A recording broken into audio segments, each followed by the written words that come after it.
Hello, everybody, and welcome to the C+ podcast featuring Hex, Ginkgo, and Shogun Shin. As always, I am your host, Shogun Shin, and I am joined by my co-host, Hex Ginkgo. This is episode number 7. I actually went and looked at what episode we were on, so that way I wouldn't blank out.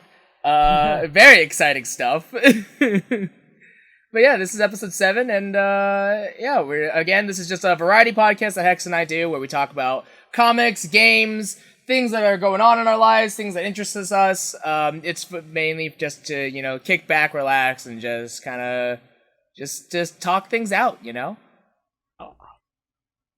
Well, I actually have some stuff I can talk about. Give me just a second, really quick. Okay. I have to give my cat some eye medicine. Awesome. And I have to turn my webcam off, otherwise it's going to look like I'm torturing her. I swear to God I'm not. But I feel like turning your camera off just makes it even more awkward. Yeah, but it just makes it even more sus. Whatever. Just give me like 3 seconds. Okay.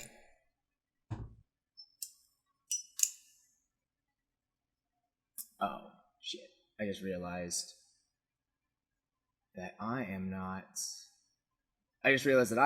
online right now. Fuck. Hold on, it's okay. It's okay. I can still keep the recording going. Everything's fine. I forgot I was doing a bandwidth test earlier. It's okay. Just need to delete all of that. There we go. Yeah, now I'm live. Haha! There we go. Nobody tell Hex. I'm a professional. I know what I'm doing. Nobody tell him.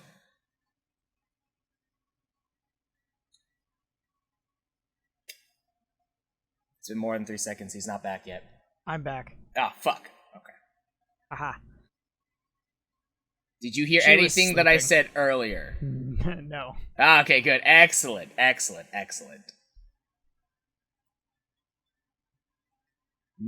always feel bad because most of the time I have to wake her up when she's sleeping. She's up in her little cat tree, and then I try to grab her and she's like, "No!" I don't know what's happening. What is this? I know what you're doing, and I hate it. Speaking of pets, my dog actually just had a hair appointment today, so that was exciting. Nice. Finally got all of her hair kind of basically cut off, so that's all well and good. I was gonna say something. Oh, okay. So, as almost per usual, I have a game for you. Okay. Cool. I have a game, and we are going to play.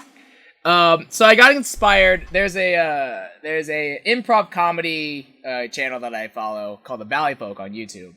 Okay. And I've been a pretty big fan of them for a while now. They used to be part of another YouTube channel called SourceFed, where they did pop culture news and mix in with some comedy and stuff like that. And I've been a big fan of them ever since then. But I recently they do a thing called the I think it's called the movie game. The movie game, where they take 2 movies and then they put them together. And you have to guess basically what the title of the movie is.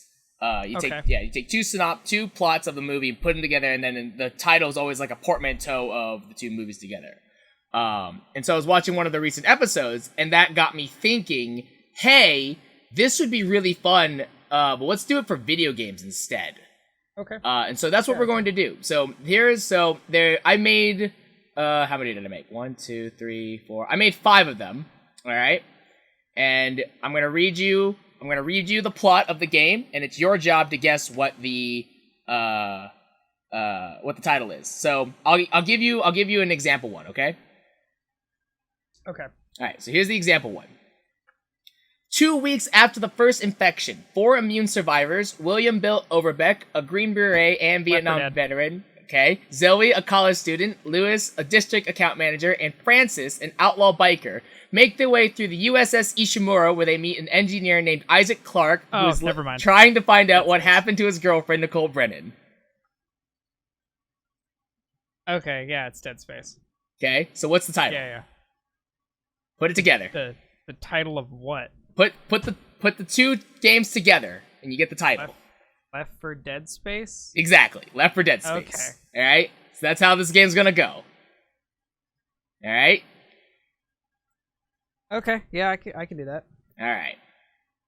Give me 1 second here. Everything's fine, right?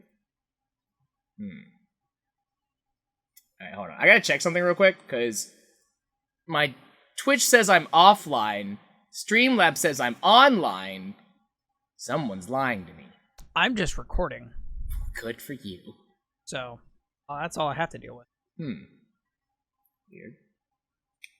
I'm definitely live. So I tested that,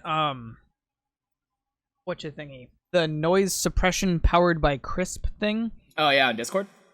Yeah, it works, but it makes my audio sound very different. And I'm not a huge fan. I'm not, like, clapping a whole bunch anyway, you know? Yeah. So it's not really a big deal for me. And I just needed to get a different pop filter, so that should help me with my, like, breathing thing. Okay. Because I have listened to some of my old recordings, and yeah, it's pretty bad sometimes. Okay. So when I exhale, I'm gonna try and move further away from the mic. You move away from the microphone to breathe? Is that what you do? All right, yeah, we're good. Exactly. All right, you ready? Yep. Okay. Now that Arthur Morgan is 10 years old, it's time for him to venture out and explore the Kanto region. But when the Vanderlyn gang is forced to leave their substantial money stash and flee Blackwater, it's up to Arthur to win 8 gym badges and face his rival Blue so he can become the next league champion.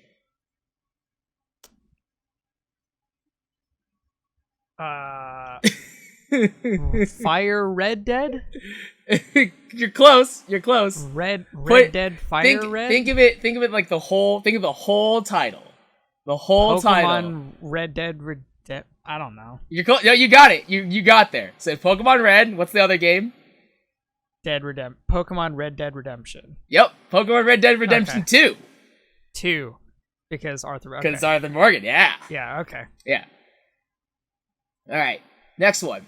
Spartan 117 is back in this graphical collection of all the previous games you know and love, now with updated audio and visuals. Relive the glory of taking the fight back as you explore Hyrule and awaken 4 guardian beasts to fight against the evil Dark Lord Ganondorf.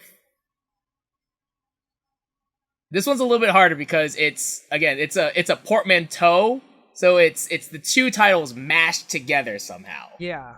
Okay. Well, it's Finish the Fight, so it's Halo 3 and it's Breath of the Wild. But it says collection. Oh, yeah. Master Chief Collection. Yep. Okay. So the Legend of Halo Breath of the Wild Collection? You're close. What's the first game? It's Halo. Okay. 3. Halo what though? 3. Think broader. The Master Chief Collection. Yep. Okay. And then the second game is? Breath of the Wild. Okay. What's the full title of Breath of the Wild? The Legend of Zelda Breath of the Wild. Okay. Okay. So again, it's a portmanteau. So it kind of like rolls up, it kind of rolls together. I'm not seeing a way that this rolls together very well. It's real loose. They get a little loose, but like you gotta be a little creative about it. Halo: The Legend of Zelda Collection Breath of the Wild 3? No. No? Okay, well that was my shot. It's Halo Master Chief Legend of Zelda Breath of the Wild. That's dumb. They're not great. Some of them aren't great, but I'm real proud of them. I'm real proud of what I've made. I'm not gonna lie, I would definitely do Legend of Zelda, the Master Chief Collection. I would play the fuck out of that game. Collection. All right. Or Halo Breath of the Wild. All right, here's the next one. That one was probably the hardest one. I feel like it was really hard to make some of these because I was like, I need to make sure that he's played these games before, because if he hasn't, he's gonna not get these. Or at the bare minimum, he's heard of them, at the bare minimum. Okay. All right. Eris Morn departed from the tower and remained absent since the events of the Red War. Now, Guardians are summoned to the moon by Commander Zavala in response to a disturbance from a massive citadel called the Scarlet Keep. Within its walls, it's revealed there is a ticking time bomb you must defuse with the help of experts who must give instructions by deciphering the info found in the bomb defusal manual. Don't talk or Destiny explodes. Or no way. Is that again? You had the right idea. It's instead of just like jumbling up the titles, just think of what's the first game and what's the second game, and then just literally just link them together. Okay, Destiny and nobody, or Destiny talks and nobody explodes, or whatever it is. Okay, what's the? I don't remember the name of the actual second game. Is it Nobody talks? It's Keep Talking, Nobody Explodes. The second game. Keep Talking. Okay, so Destiny, Keep Talking. The first game, but it's a specific expansion. What's the expansion called? Shadowkeep. Okay. Was I right? Yeah, you're right. Yeah, Shadowkeep. Okay. You're right. You're right. Oh, okay. Shadow Keep Talking and Nobody Explodes. Yep. Destiny 2, Shadow Keep Talking and Nobody Explodes. Okay. This next one might be a little difficult, but I think you can get it. I think. Okay. I mean, again, bare minimum, you should be able to get the games, but this one, the title will be a little weird. Alright. The Warrior of Light and Company make it to the northern nation of Ishgard, who are currently in a war between man and the dragons.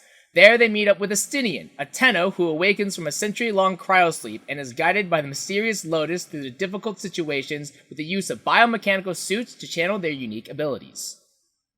Final Fantasy 14 Heaven's Warframe. Exactly. Hey, look at that! First try! Easy. There we go. Easy clap. It took me a minute to actually figure out the kind of structure. I think yeah. You got it. Yeah. Which is funny because you used Warframe, which is a game I've played a lot. I know. And you haven't. I've touched. never played. I've never played good. it. I think I've collectively played like an hour's worth of Warframe, and then I got motion sickness, and then I was like, I'm not playing this game anymore. You can turn it down. Yeah. No, it was just real. It was a real confusing game for me. All right, here's the last one. One. In the decrepit Gothic city known as Yarnum, many travelers journey seeking to remedy the cure that... I gotta start over. In the decrepit Gothic city known as Yarnum, many travelers journey seeking the remedy to cure their afflictions. Upon arriving to the city, however, 4 aspiring vault hunters discover that two attention-seeking siblings have taken control and are trying to rule the world by opening vaults and draining the life of monsters that dwell inside them. Blood Borderlands 3? Exactly. Okay. Blood Borderlands 3. Steam says I have 147.5 hours in Warframe.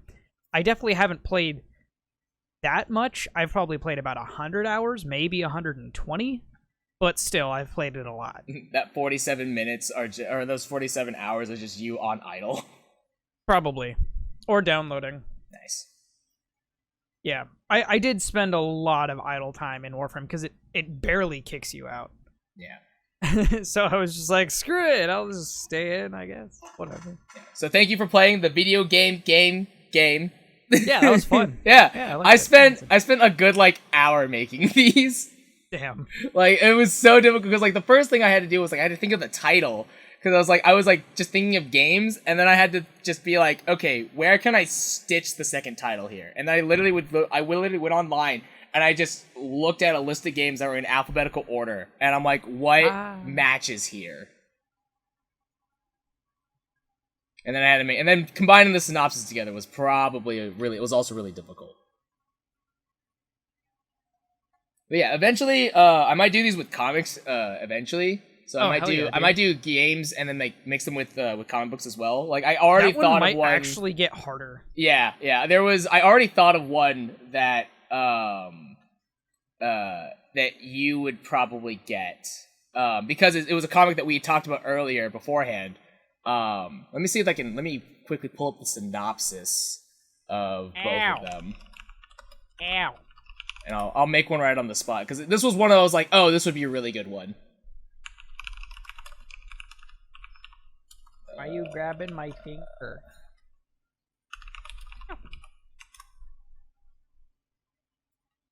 Okay, let me see here. Thank you. All right, this is. Oh god, this is gonna be so. This is gonna be difficult. Okay. Let me see here. See, this is gonna be awkward because I've never read this comic book, but again, you've talked about it with me, and I'm like, oh, okay. Okay. You know, there's actually a pretty good chance I haven't read it either. Maybe. Because I talk about a lot of things I haven't read. So again, I'm gonna make this up. I'm gonna be making this up on the fly. So bear with me. All right. So this game begins with a vampire hoping to get away from the subpar life in his hometown. Upon arrival in Hollywood, skateboarding punks steal his bag, and as he gets off the bus, and a local skateboarding enthusiast named Mindy helps the player up and offers to help him change his look to fit in better. Are these games? It's a game and a comic book. So one's a game and the other one's a comic book. Is it American Vampire and Tony Hawk? Yes. Okay. Tony Hawk's American Vampire. Exactly. Okay. Woo. Yeah, that was like that was the one I was like, oh, I could probably make these into comic books as well, and like that's gonna be significantly harder. Okay. But I was like, that was like I probably wouldn't have thought of Tony Hawk, like, because I play a lot of skating games. Yeah. But I'm literally looking at Thug Pro on my desktop right now, and I was like, I think that's Tony Hawk. I think it sounds like Tony Hawk. Yeah. Tony Hawk. I don't know where the Mindy thing came from. That started to throw me, and I was like, what the hell? It's because one of the I've never played American Wasteland. Oh, you've never played it? Oh, it's so good! Oh, American Wasteland's awesome. I'm going to. So I need good. to finish so good. Thug 1 and Thug 2. Yeah, I'm American trying to Wasteland go is like great. in order. I remember the whole thing about. I remember the whole like pitching point for American Wasteland was that it was all open world, so there were no like loading zones at all. And then you could also bike. You could also bike around too. Stop. You're not supposed to eat it either, dumbass. My cat is messing with my other cat's medicine. And I don't want him to do it because he likes to chew things. It knows you're trying to poison the other one. It's protecting him. I'm trying to make it so she doesn't go blind. I told you about that, right? No. Yeah, my cat might have had a brain injury. Oh, right, yeah. At some point. Yeah, I remember you saying that. We're not sure when it happened or what happened. The doctor just said, hey, it looks like there was some severe trauma to her head. And I'm like, how the hell? So we figure it could have happened around the 4th of July. Mm-hmm. There was a point I was over here playing games, or I was on my computer, and then I heard something fall. I don't know what it was because I looked around and I'm like, whatever. Things fall in my room all the time. I have cats. I have a small room. Things fall all the time. But I couldn't see anything that had moved. So I don't know if my cat fell and hit her head behind the curtain or something, or if something fell on her and hit her head and she just ran away and I didn't notice.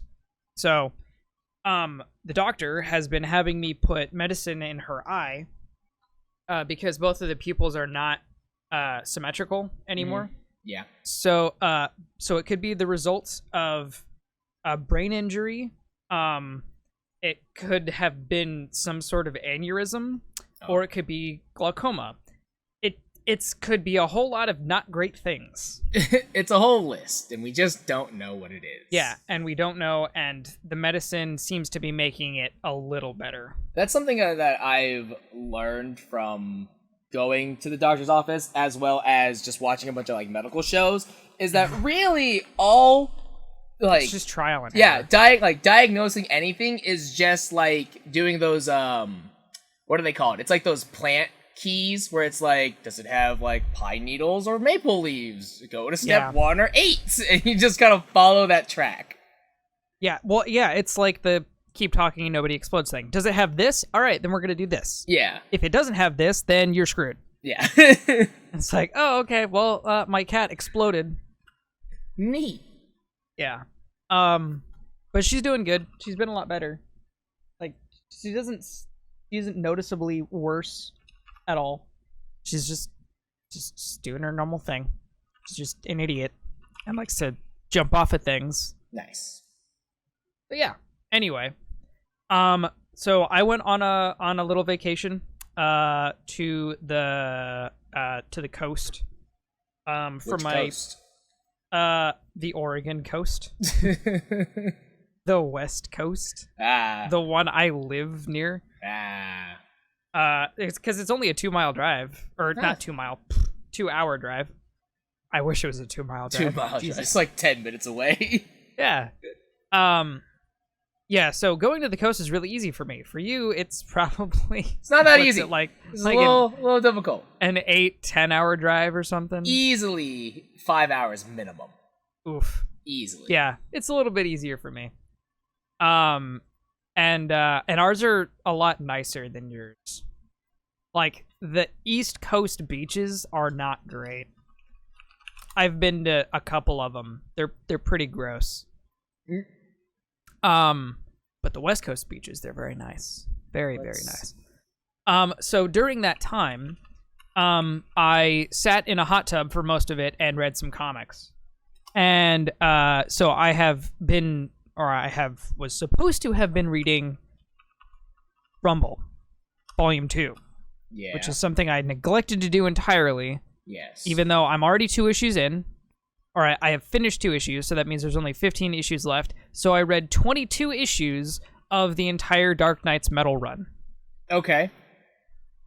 Meaning all of Dark Knight's Metal, issues 1 through 6, all the tie-ins, and I had previously read the Forge and Casting, which are the preludes to Dark Knight's Metal. Okay. So all in all, it was pretty good.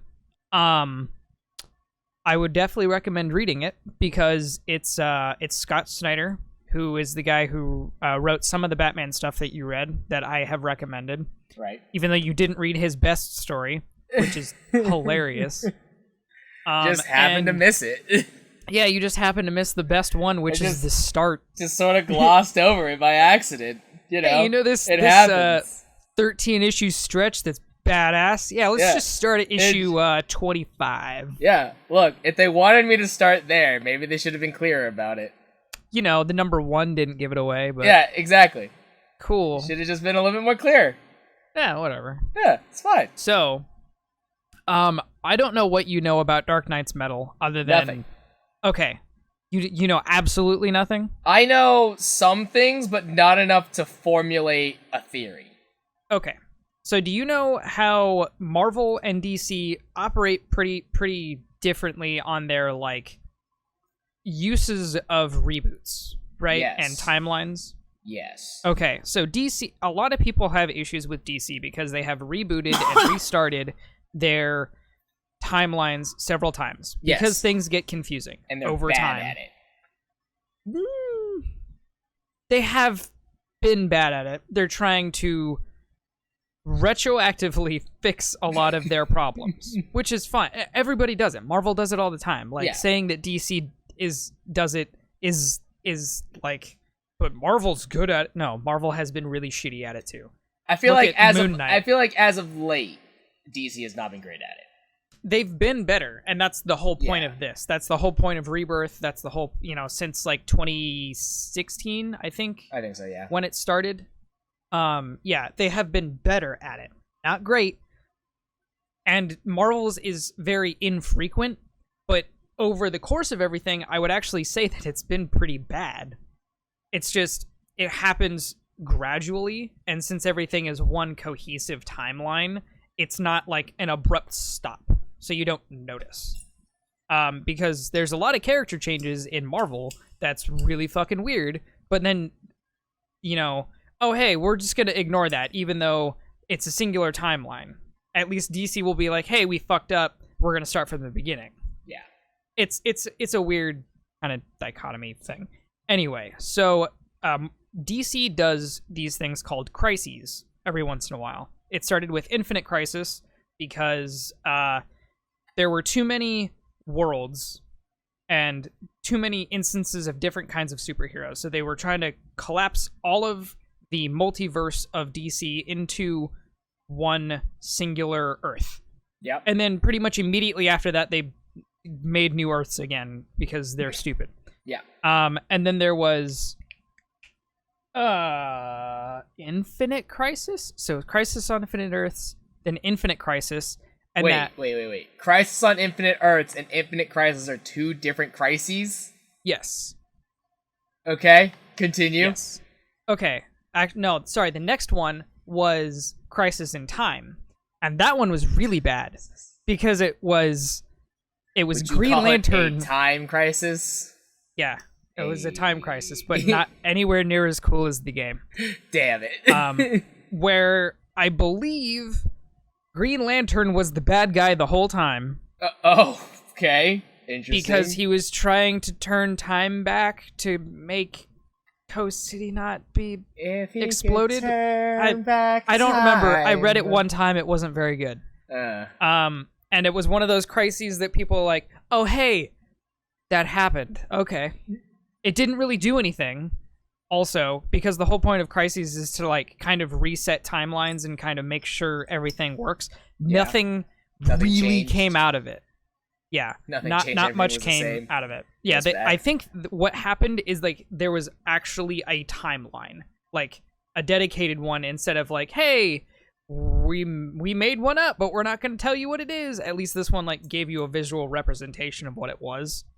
Like Batman started in this year, kind of thing. Not like the official year that he was released, but like this is when Batman in their universe started being Batman, kind of thing. And then there was Infinite Crisis, which brought back the multiverse, but nobody knew about it. That was it. It was really cool. I would recommend reading it. It can be a standalone thing. It involves a Superboy from a different universe going insane and killing a lot of people. Oh, fun. Yeah. Nice. Because he is immune to all kryptonite, because he's only immune to the kryptonite from the universe that he exists from, but because his universe doesn't exist anymore, he has almost no weaknesses. I think the only thing that managed to like hold him was constant supervision from the Green Lantern Corps, holding him inside of a box near a red star. And that was like, and he's still alive, or he was still alive.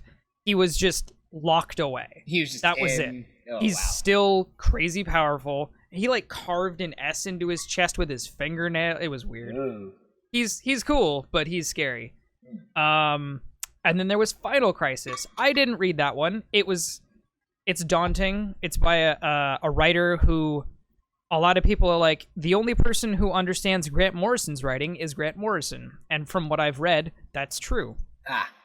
So the Final Crisis is kind of what directly leads into Dark Knight's Metal. I promise I'm actually getting somewhere. Okay. So Final Crisis tells us that Infinite Crisis told us that the multiverse exists. Final Crisis told us that everybody realizes that the multiverse exists. And Darkseid, quote-unquote, killed Batman.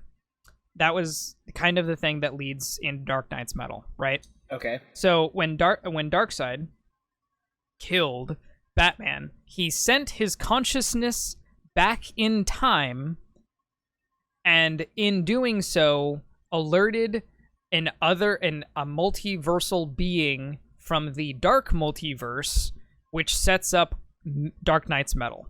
So seeing Batman go back in time because he became like a Neanderthal and helped shape history. There was Neanderthal Batman, there was Pirate Batman, there was Pilgrim Batman, there was Pilgrim Batman. Yeah, it was really dumb. The fuck? So that brought up Dark Knight's Metal, which is kind of like bringing it's a lot about bringing old characters back that we haven't seen in a really long time because of the New 52. So, like, Hawkman came back, Martian Manhunter, a lot of, like, staples of DC that have been kind of away for a very, very long time. Plastic Man, I think, and Mr. Terrific. I'm sure some of these are going right over your head because you don't know as much about DC. I know the last three. I knew the last Okay, so you actually do know who Mr. Terrific and... Yeah. Okay, cool. That's good. I at least know of them at the bare minimum. Like, like I could if you gave me like images of like which one is who, I'd be like, oh, and I know those people. Yeah. I'm not gonna lie, I didn't know who Mr. Terrific or Plastic Man were for a really long time. I think I only knew of Plastic Man from seeing him in the Justice League cartoon, but I've never seen anything of him. Yeah, I knew who Plastic Man was, and then the only thing I know about Mr. Terrific is that he's really famous. Like as far as in like the universe goes, he's really famous. Yeah. Everybody knows. He's kind of like Iron Man. In the sense of, like, everybody knows his secret identity, because Mr. Terrific is just like, I don't give a fuck. Yeah. He's also kind of a dick. Yeah. Like, it explains why he's friends with Batman. Like, from the interactions that I've seen of Mr. Terrific, he's less of a dick I'm just than like, Batman, but he's more of a dick than most other people. Yeah. But he's not, like, the kind of guy who's like, I'm the smartest guy in the room and I know it. He's like, I'm the smartest guy in the room and here's what we're gonna do. Yeah. You know? He's an interesting character, and I was really glad to like read more about him and see more, because Dark Knight's Metal is a really interesting story. It involves the what they're calling the Dark Multiverse, and they're like these versions of Nightmare Batmen. So there is an evil version of the Flash. He's a merged version of Barry Allen and Bruce Wayne, because in that universe, Bruce Wayne went crazy because his whole family died and all of Gotham was destroyed. So he strapped Barry Allen to a car and raced him into the Speed Force, and they were merged into one person. Jesus. Yeah. Or there's another one, his name is the Devastator. And in his universe, Superman went insane and killed his family, so Batman tried to kill him, and he got his arm chopped off, and then infected himself with the Doomsday virus and became Doomsday, and killed Superman. Cool. There's a version, I think his name, he's the Merciless, and he took Ares' helmet and killed everybody and became the new god of war. Oh, okay. There is Bryce Wayne, which is the female. In her universe, all gender roles were swapped. Right. So it was Aqua Woman. So she, her husband Sylvester Kyle was murdered by a bunch of metas. So she tracked them all down and killed them. And then Atlantis came to the surface and was like, "Hey, we want to talk peace." And because this Batwoman was kind of crazy and already had a penchant for killing people, was like, "No, they're lying." So she killed Aquawoman and like genetically modified her entire being. So now she is like controls water better than any Atlantean can, because she is water and she can breathe under. She's crazy. She's super strong. Jesus. Okay. Who else is there? There's a cyborg version. It's kind of dumb. There's a really cool Green Lantern version. His name is the Dawnbreaker. Okay. And he uses constructs, but his ring is cracked in half because he let darkness in. Like, he doesn't have fear. He's basically like the ultimate sociopath, psychopath thing. Like, he has no feelings, no emotion whatsoever. And he can just black out any light. And then the most important one is the Batman who laughs, right? Which is, he's everywhere in DC right now. and it's kind of what got me into Dark Knight's Metal, because I was like, hey, I want to know more about this character, because right now he's kind of overpowered. It's really dumb right now, but the Batman Who Laughs is a Batman whose Joker murdered everyone in Gotham City, which is kind of a running theme, I guess, of all of these Batmen. Yeah, weird, strange. and that Batman broke the Joker's neck. In doing so, it infected Batman with a toxin that was in the Joker's heart that would escape once the Joker died. So, like, whoever would kill the Joker would become the next Joker. It actually makes a whole lot of sense. And in doing so, it made Batman, probably the world's most dangerous superhero, into the Joker, probably the world's most dangerous villain. So it's not the Joker as Batman, it's the Batman as Joker. Yeah. Okay. So it's still Bruce Wayne. He's just Jokerified, and he thinks that, you know, all of his actions are justified. Like, there's no remorse, there's no anything. It's not like, it's still Bruce Wayne, but with no moral compass. So what I've got so far out of all these descriptions is that none of these Batmen are good people. No. Yeah, that's none of these are good guys. These are all nightmares. The New 52, in the New 52, and in current continuity, there are 52 52 universes.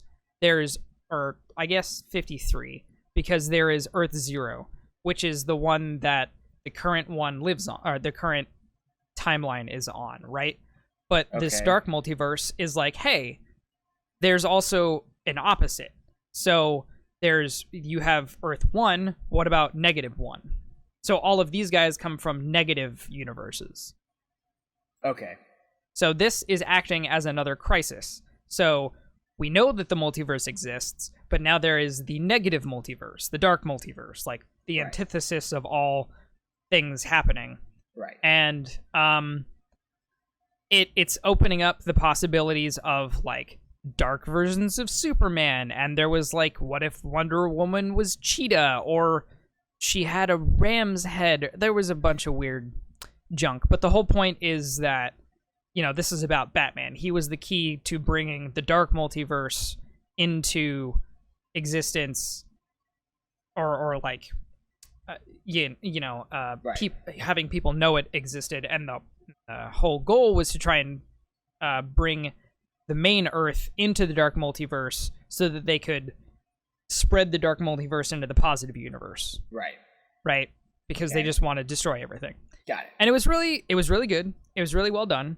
The ending was really dumb. Okay. I got the whole This is unfortunate. Yeah, I was like, man, the art of the main line is so good, because it's Greg Capullo. It's the guy who did a lot of the New 52 Batman. He's probably my favorite artist of all time. It's Scott Snyder. But the last couple pages are like, everybody, literally, they have this medal on them called 10th Metal, which is like, it's just a MacGuffin. It's like, hey, this is the one thing we needed the whole time, and now that we have it, we're gonna form a friendship circle. Good. This literally happened. All of the Justice League form a friendship circle with the medal on, and they're like, and everything's going away now. You don't see what happens. You don't see the bad guy being defeated. You don't see the world that was literally on fire and millions of people are dead. It was just like, hey, everything's fixed. Because we formed a friendship circle, and now it's good. I did always think that was kind of weird with... So there was a point where I was looking into the Batman Who Laughs specifically, and this was about the time when they were doing... I think they were doing Heavy Metal, I think is what the event was called. Death Metal, and it just started. No. There was another one called... Nope. I think it was called Heavy Metal, or something Metal. Nope. There's Dark Knight's Metal, or it's just called Metal, and now there is Death Metal, and Death Metal just started. Yes. Really? I've looked all this up. I literally have I have a How to Read the Batman Who Laughs up on my phone, and it's Death Metal, then it's Justice League, then Batman Who Laughs, then Batman and Superman, and then Hell Arisen, that whole Year of the Villain event that nobody liked, and now Death Metal. No, but there's another one that's just called Metal. It's Dark Knight's Metal. Yeah, that's what I said. Okay. Yeah. But that came out in... a couple years ago. Yeah. 2018, I think. 2017, 2018. 2017, yeah. Yeah. That's what I'm talking about. Yeah. Okay. That's what I was too. Okay. It's, yeah, some people refer to it just as Metal, but it's called Dark Knight's Metal. Okay. Yeah. Is like its official title. Okay, got it. But yeah, so I was looking stuff like that up, and I went down this whole rabbit hole of like different metals, just in general, different metals in the DC universe. Because you have, like you said, you have 10th metal, and then you have nth metal, and then it literally goes all the way down to like first metal, and I'm like, yep. I don't understand. What are these? Like what? There's 8th metal, and that is like the metal of the gods, like stuff that Ares' helmet is made out of, and then nth metal is metal from the Dark Multiverse, and it's what I think Hawkwoman's mace is made out of nth metal. Hawkman's mace is made out of it. Well, I guess he has multiple maces, so I don't. Because Hawkwoman was like newly established in this, so we don't know like to the extent of what her stuff is, but they only reference his mace, so that's the only one that we actually know. Okay, yeah. Dr. Fate's helmet, Steel's hammer, Plastic Man is apparently made of nth metal, or like has nth metal in him. What? It wasn't really like, it was like they were like, hey, Plastic Man is inside of this egg. But it's like, he actually is the egg. But the egg is comprised of nth metal. But if the egg is comprised of nth metal and he is the egg, what is meh, you know? And then there's Batman, and he was exposed to a bunch of different metals, and that's what made him the gateway to the Dark Multiverse. Because he was exposed to nth metal in the prologue to Dark Knight's Metal. He was exposed to Promethium Electrum in the Court of Owls thing, which is the thing that you need to read. Right. When was he exposed to Promethium? Promethium when he came back from being dead. Dionysium when he came back from being dead. Promethium when he remembered what his that he was Batman, so that's 3 there. Nth metal when he was trying to figure out the secrets of the multiverse, and then Batmanium was the 5th, which was the 5th metal, and I don't even remember why it existed. It was just like, hey, and you're going to be exposed to this. Batman he's got the Batmobile, and obviously the Batmobile's got to be made of something. So it was just something that was planted in his house by Hawkman. Jesus Christ. But he had never had any interaction with it until this one. Yeah. So like this one event. I'm like, what the Yeah. Okay, so as we very accurately explained the point that I'm trying to make is that I feel like, again, it's just like I went down this rabbit hole of all this metal, and I'm just like, I don't like this. This seems so convoluted. And I think this is kind of why I already had like a preconceived notion of like I don't like DC Comics, because I feel like a lot of the stuff for DC, it's like there's a lot of stuff that DC makes, and then it just like years later down the road, it always just kind of shoots them in the foot, because it's just like, oh, we have this thing, why don't we use this? And it's like, why would you use this? This is dumb. Normally, I would totally agree with you, because it does sound really dumb. But this is all by one writer, so it's like there is you could say that this is like a grand plan thing, and it kind of is, and it kind of isn't, because he wasn't originally going to do an event. He's the kind of guy, he's not huge on events, but now he's done 3 on his own, I think, because he's a good writer. This is Scott Snyder. Right. And so, like, he was exposed to all these things, the Electrum, the Promethium, the Dionysium, the Batmanium, like these all existed before Dark Knight's Metal. And, so, and it wasn't necessarily all leading to Dark Knight's Metal. It happened naturally because he started his Batman run, and in the first 5 issues, he drank the Electrum. And that was just kind of like a one-off thing. Like, hey, this happened. But then it's like, oh, hey, all of these other things started happening over his 52-issue run, and then he, did some more stuff with Batman. So it, actually goes somewhere instead of, we're going to pick and choose the things that we want to use from different eras of Batman. Mm-hmm. Using the Final Crisis thing, that is a little dumb. Because they had never referenced Final Crisis, or very, very loosely, because that was the whole point of New 52. Nothing happened before the New 52 happened, except when they said it did. So it was really arbitrary. That was the only thing where I'm like, But if you read all of Batman, which was pretty much one of the only things in the New 52 that I actually read every single issue of, it actually does naturally come to the Dark Knight's Metal place. The Batmanium thing is the only part where I'm like, this is kind of stupid. Because I can't figure out, and I can't remember really where it came from. They just said, hey, we have a new metal. We have a new element, and it's called Batmanium. Why does he have it, and why is it in his house if it was newly created, and why was it placed there by Hawkman hundreds of years before he was even alive? Because reasons. Can't tell you. But you're like, I can't get into, you don't like DC as much. And I'm like, I'm looking over at my comic book collection, of which I have almost absolutely no room, even after getting a second bookshelf over there. A good, probably more than half of it is DC stuff. And a lot of that is mostly Batman.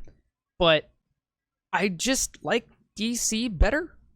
Because at least they have hard lines in the sand of hey, you can just start here, or you can just start here. But Spider-Man doesn't really have that. I would actually argue that I would actually argue the opposite of that. It is actually easier for Marvel because they're as far as where to begin and where you should start.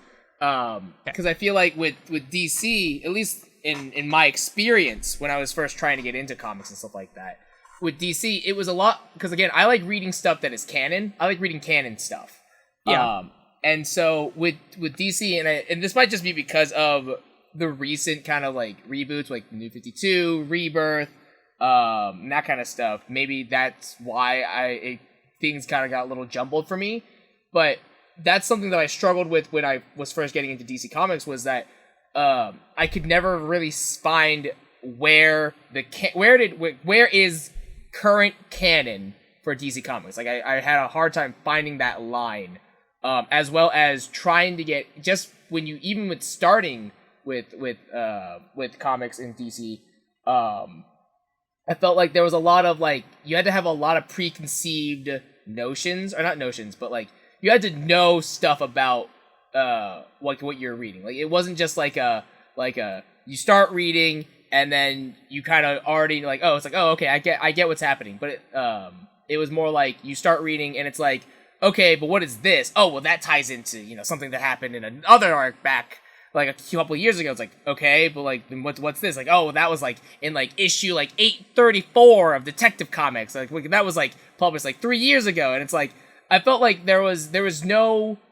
It was harder for reading DC Comics to just pick it up and be oh, okay, I understand what's happening. It didn't feel it didn't feel nearly as separated from other stuff. It was still What did you try to start on? I think that is a big figuring out what you tried to start on might give you an indication of what did or didn't work with some of the reboots. Mm-hmm.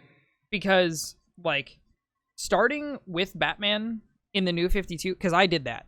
My first introduction to Batman within the last I stopped reading comics when I was about 8. And I had only really read Ultimate Spider-Man. And then my grandpa got me the New 52 hardcover volume 1 of Batman. And I was like, this is really cool. This is like really good writing. And it was mostly the art, because I was really into the art. And I read the story, and then I was like, this is cool. And I didn't get the second volume for a really long time. And then I like did more looking into the New 52. And this was years after it had actually like been a thing, like maybe 2 years into it. So it was a volume behind. And then I was like, wow, Batman's really good. But I knew about Batman, but I had never really read Batman, because in the 90s and the 2000s, Batman was a pretty dark dude. Like, it wasn't for kids. Actually, give me just a second.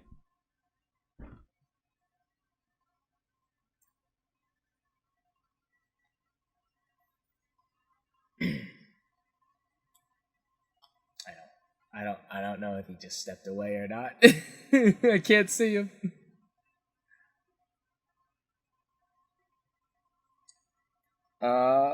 Why sit here and bam? I will say that. Okay. You will say that what? Nope. No, go ahead. Nothing. I was gonna ramble. Okay. I was lucky in that, you know, I grew up watching a lot of Batman, like mostly the animated series. So it gave me some ideas. And yeah, honestly, like Batman was kind of a terrible jumping on point if you didn't know a lot about like the history of his villains, because in the first issue, if you know nothing about Batman, it shows you a lot of his villains, like Clayface and Two-Face, the Riddler, Professor Pig, who was a character I didn't know existed, and all of these guys in Arkham Asylum. And it's like, one, I already know who all these characters are, except for Professor Pig, through my childhood. But I don't know why they're in Arkham, other than the fact that they're bad guys. I don't know why Batman's there, because it doesn't tell you, because it doesn't necessarily need to in that instance. But, like, it already establishes that Nightwing is Nightwing, and that Damian is already there, and Red Hood died at some point, and Tim Drake doesn't really talk to anybody in the Bat family. So, it really sucks in terms of, like, who the hell are these people? Right. Because they will just randomly show up, because that's how the Batman book worked then. It really wasn't a Bat family book. It was, this is just Batman, which is cool. But it didn't, they would be like, hey, this is going to be the Death of the Family arc, which you read, right? Yes.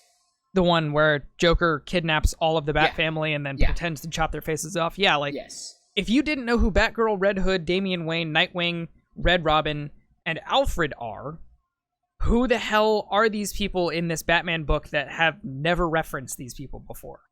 You know? Right.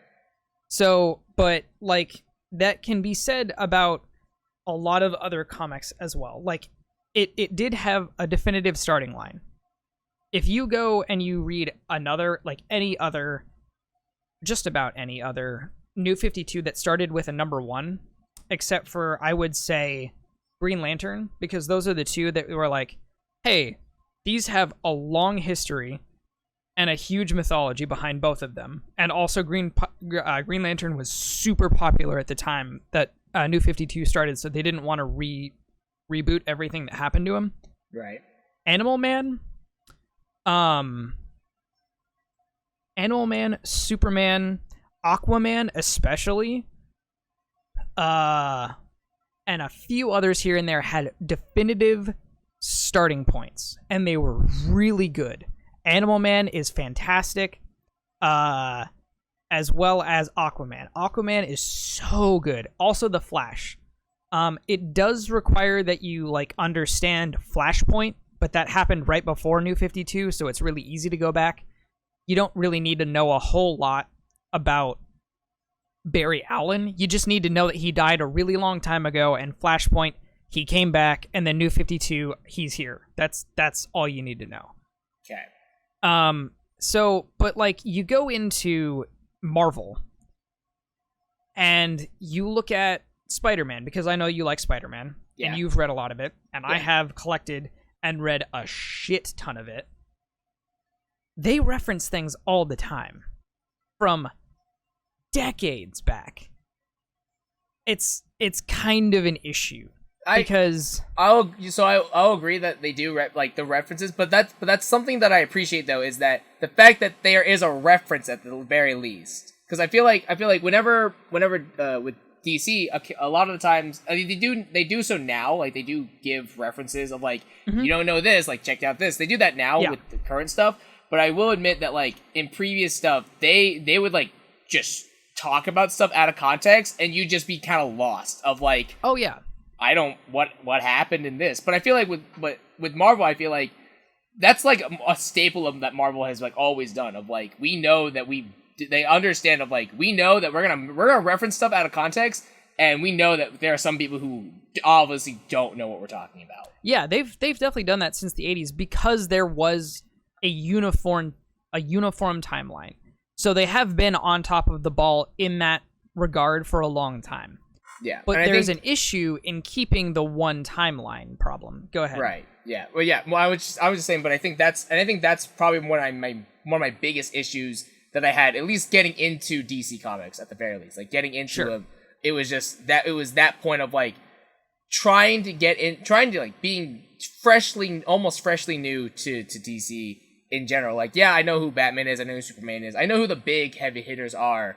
But as far as getting into the actual finer details, I'm absolutely lost. And so having things kind of show up just out of context, or having references being made out of context without any sort of reference point, I'm just kind of like, I don't understand. Yeah. Like, no, I'm like, this is supposed fine. to be like, yeah, and it's like, especially because the New 52 and Rebirth are supposed to be like, you know, for new readers. They're supposed to be you're able to pick them up with very little / no prior knowledge. Not as much. Yeah, Rebirth not as much. Rebirth was operating pretty much on the basis of, hey, you guys didn't like New 52, we're gonna fix it. Yeah. So it's like, everything that happened in the New 52 still happened. You have to deal with that, but we're gonna try and fix it. Yeah. But if you didn't, you might need to do a little catching up. Yeah, it's weird because it's like, I feel like Rebirth was like New 52 happened, but it also didn't happen. So so you kind of have to like do this dance of like, okay, do I need to read New 52? Do I not? Should I read only some of it? Like, and again, I think that's when I first got into DC Comics, that was kind of where I was at. And I think that's where I struggled the most, and that's kind of why they didn't grab me nearly as well as Marvel did. Because I think at the same time I was like, okay, do I read more Marvel? Do I read more DC? I tried reading them both, and it was like Marvel was just easier to kind of just pick up and read and be like, okay, I get Marvel it. Marvel is DC, more cohesive. It was a lot more cohesive. Definitely. Where DC was like, I had to ask, like I would ask, do I want to read this? Do I need to read 8 other things or no? And there was like, there's too many questions. I'm gonna go read Marvel now. I'm gonna read Doctor Strange. There's something that I definitely notice, and this is actually comic, like, it's easier for me. Like, I do love like knowing, hey, what's canon, what's the reading order, how do I get through this? Because like I said, I have on my my phone right now the reading order for Batman Who Laughs. Like, if you want to know every appearance that he has and how to get through it in the chronological order, here's how you do it, right? But they're all from different stories, like completely different stories. So the next Batman Who Laughs thing that I have to read is issues 8 through 12 of Justice League, but I haven't read issues 1 through 7. So that's what I'm about to do, is read the first 12 issues of Justice League, and then I'm going to be like, okay, Justice League is good, so I got to read more of that. Yeah. And then I have to start Batman and Superman. But yeah, I'm used to kind of like deciding what my own canon is because of Star Wars, and now like kind of Harry Potter. I'm not a huge Harry Potter fan, but I am aware of the J.K. Rowling thing right now. And like, I'm kind of picking and choosing what I want as my own canon. Right. Because Star Wars is very loose. Not all of their stuff fits well, and some of it is just kind of dumb. So it's like, I'm going to ignore that. Like the new movies, just ignoring those. Those just don't exist for me. Except for Solo. Solo is fine. Solo is great. Rogue One is okay, but there's a better explanation for me as to how they got the Death Star plans. So Rogue One is, it's like there's three canons. There's the good stuff that I like. There's the bad stuff, which is the new movies, and then there's Rogue One, and he's just like, this is the good movie. Rogue One. It's not bad. It just doesn't fit with my canon, which is fine. I really liked Rogue One. It's a good movie. It's a really good movie. I grew up knowing a different story, right? You know, and that's the story that I prefer. Which right. And it's like DC kind of allows for that because it is very fluid. Marvel has their definitive timeline. I'm going to keep saying that because they do. It's not set in stone as much as like everybody would like to believe because they have changed it a lot. It's kind of wave-like. Like there's a straight line and then there's like diverging paths, but they all kind of merge into one. You know, kind of how Infinity War talked about the timelines. Like there were branching ones and the Hulk had to come back into the right timeline or whatever. Their time travel thing doesn't really make sense. As much as they want to believe that there's no plot holes in Infinity War Endgame bullshit, there definitely is. It's DC allows you to kind of just pick up where you want. And yeah, it does make it so that some people will be like, hey, I have to read this then. But one of my favorite stories was, it was one of the very first Superman stories I ever read, because I had never really read Superman. I always thought he was really boring, because it's like, he's the guy that can do anything. Who wants to read a book about a guy that can do anything and nothing bad can happen to him except for kryptonite, but you know he's always going to get over the kryptonite, right? Right. So I read a story by another story by Scott Snyder. It was Superman Unchained, and to this day, it came out during the New 52. It has New 52 on it. I didn't read New 52 Superman, but from everything that I've really read, it doesn't really take place anywhere because nobody references it almost ever. I've never seen anything referenced about it. But it just happens, and it's good. So it's like, I would recommend that to anybody, because you don't need to know anything about Superman except, hey, he has a girlfriend. Her name is Lois Lane. Her dad is an asshole, and he's a general for the military. And Superman. Boom, there you go. And Kryptonite. Superman. Nice! That's it. And that's all you need to know, for the most part. Like, and that works with a lot of DC in that way. Because you can just kind of pick up where you want to. Marvel does that from time to time, but if you were to go pick up X-Men right now, it would be really confusing. If you were to actually, right now is kind of a good time to start, because they recently rebooted all of X-Men, so that's a bad example. Ignoring that, picking up X-Men at any time between the 90s, the 2000s, and like the 2010s, it was all different. And it made no goddamn sense. Right. Ever. Same with Spider-Man. Like, the 90s was a disaster for Spider-Man. Not just because of the Clone Saga, just because nothing made sense. Right. And then the 2000s tried to fix it, and they kind of fucked it up pretty bad. Thank you, Brand New Day. And then, I don't know, like, they've had some outliers, like Thor is really good. Venom had a really rocky relationship with being a consistent book, and now he's finally got good writers. It's like Marvel is doing a lot better because they're doing better across the board. Yeah. With better writers, and that like they are referencing that old stuff. But I think it's because these writers actually care. It's not necessarily like, Marvel is mandating, hey, we have to make Venom and Thor tie in together, because in what universe does that make sense? Yeah. In the universe of Donny Cates and Jason Aaron, and they're just like, screw it, this is awesome. Cause fuck it. Let's make all of Venom tied directly into Thor, because these are the two of the best-selling books right now. Why not? And also, the Hulk, Immortal Hulk, is, I think, Marvel's one of their top 3 highest-selling books. Like, I think it's selling more than Spider-Man. It has been for a long time, because it's just, the Hulk is the devil, and let's see where that goes. And he can't die. I don't know, like, I will not disagree that DC has issues, but I think depending on it really just depends on the story that you want to jump into, that DC is easier to jump into.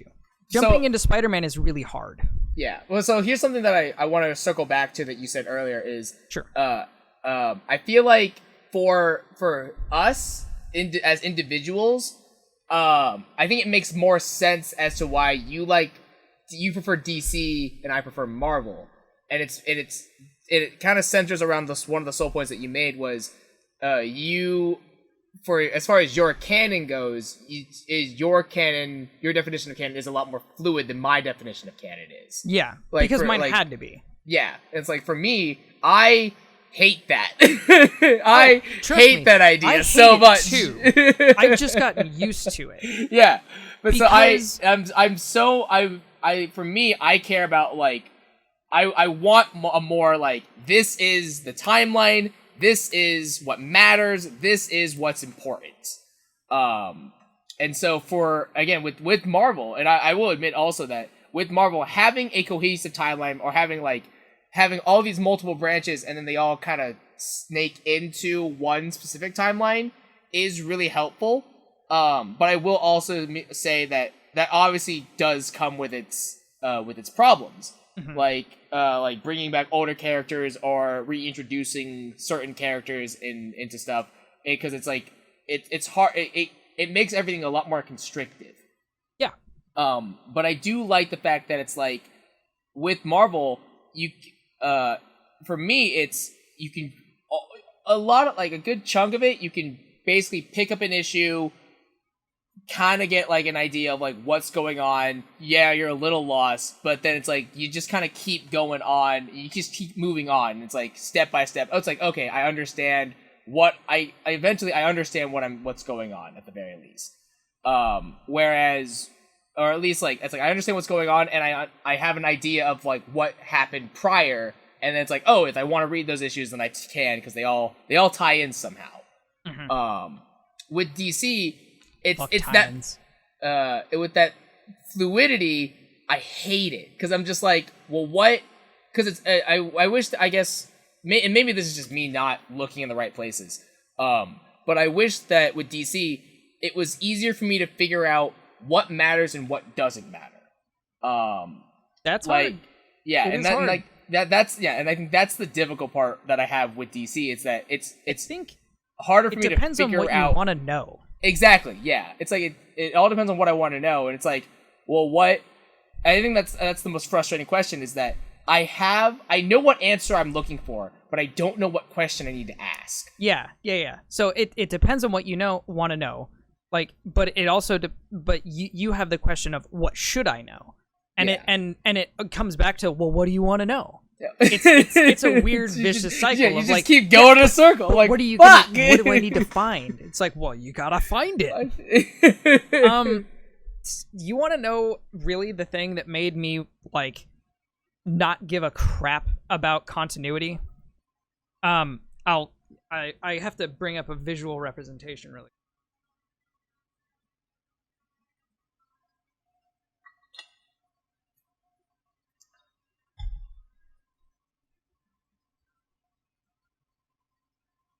Okay, you and I enjoy Spider-Man. Spider-Man was a very, very big part of my childhood, and I did not read his mainline comics when I was a kid. I read the Ultimate stuff. And I knew that was not the mainline stuff. But it was easier for me to read. It was designed to be easier to read. It was designed to be a new entry in the series for younger readers in the modern age, right? The thing that I didn't like is that when I was a kid, my grandpa gave me a bunch of old Spider-Man comics, and they were all a jumbled mess. None of them, I think I had 2 that were actually back-to-back. And the issues that I had were like 334. And I was like 7. And I had Spider-Man issue 334, the first appearance of Hobgoblin. I didn't know what happened. I didn't know. It was just a story, but it tied into something that I hadn't read before. So I have in front of me 3 very big volumes of Spider-Man the Clone Saga Epic, Volume 1, 2, and 3. These all collect about 20 plus issues each. And in each of these, in the very first Clone Saga Epic, like I said, 20 issues long, there is 1 Amazing Spider-Man issue in here. So if you just want to read Amazing Spider-Man, every single issue, almost 900 of them, which that is a daunting task in and of itself, right, this will not make sense to you, which is a problem. 20 issues, 1 Amazing Spider-Man issue, and then you get into Volume 2, and it has 4 issues, but they do not directly lead from this 1 issue. And then it became, oh hey, that's kind of a problem with a lot of comic books, because old comic books kinda suck. Yeah. And I'm talking like... yeah. I'm talking Batman #1. I'm talking Detective Comics #27. I'm talking Action Comics #1. What is that, Amazing like Fantasy #15. Was it Golden Age or is it... That is Golden Age. Golden Age. So okay. Golden Age Superman is Action Comics #1. That is the very first appearance of Superman. Detective Comics #27. Very first appearance of Batman. They're bad. I'm sorry. They're old and like they have their place. And I appreciate them for what they are. But like the writing style is they're for children. They're for a time that doesn't exist anymore. Yeah. And absorbing media is very different than it was back in the day. By today's standards, they are bad. They had their place, but canonically they don't mean anything. Even Spider-Man has changed his own canon a dozen times. One of the reasons was because of this Clone Saga epic, and it wasn't good, and I have 3 volumes of it. And I own this, and I hate it. So, like, yeah, canon is good, but when you have 900 issues or 1,000 issues of Detective Comics to read, like, it's not all going to be cohesive no matter how hard you try.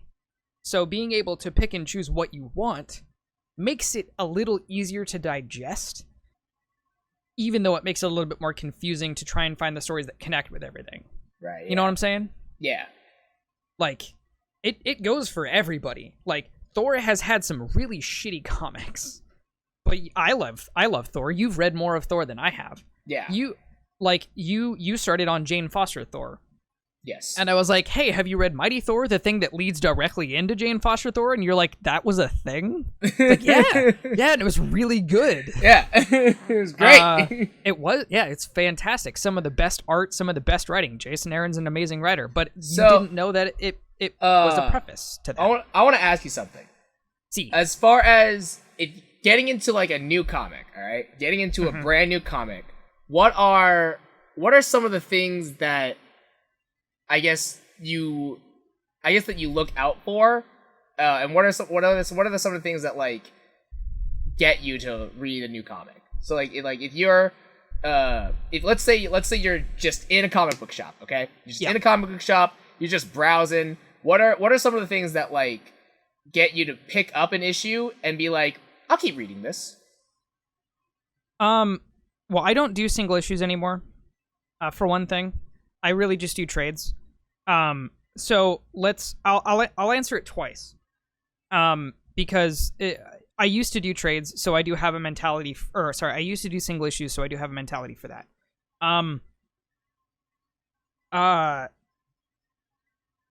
When I was into issues, it was, what do I think is going to be big right now?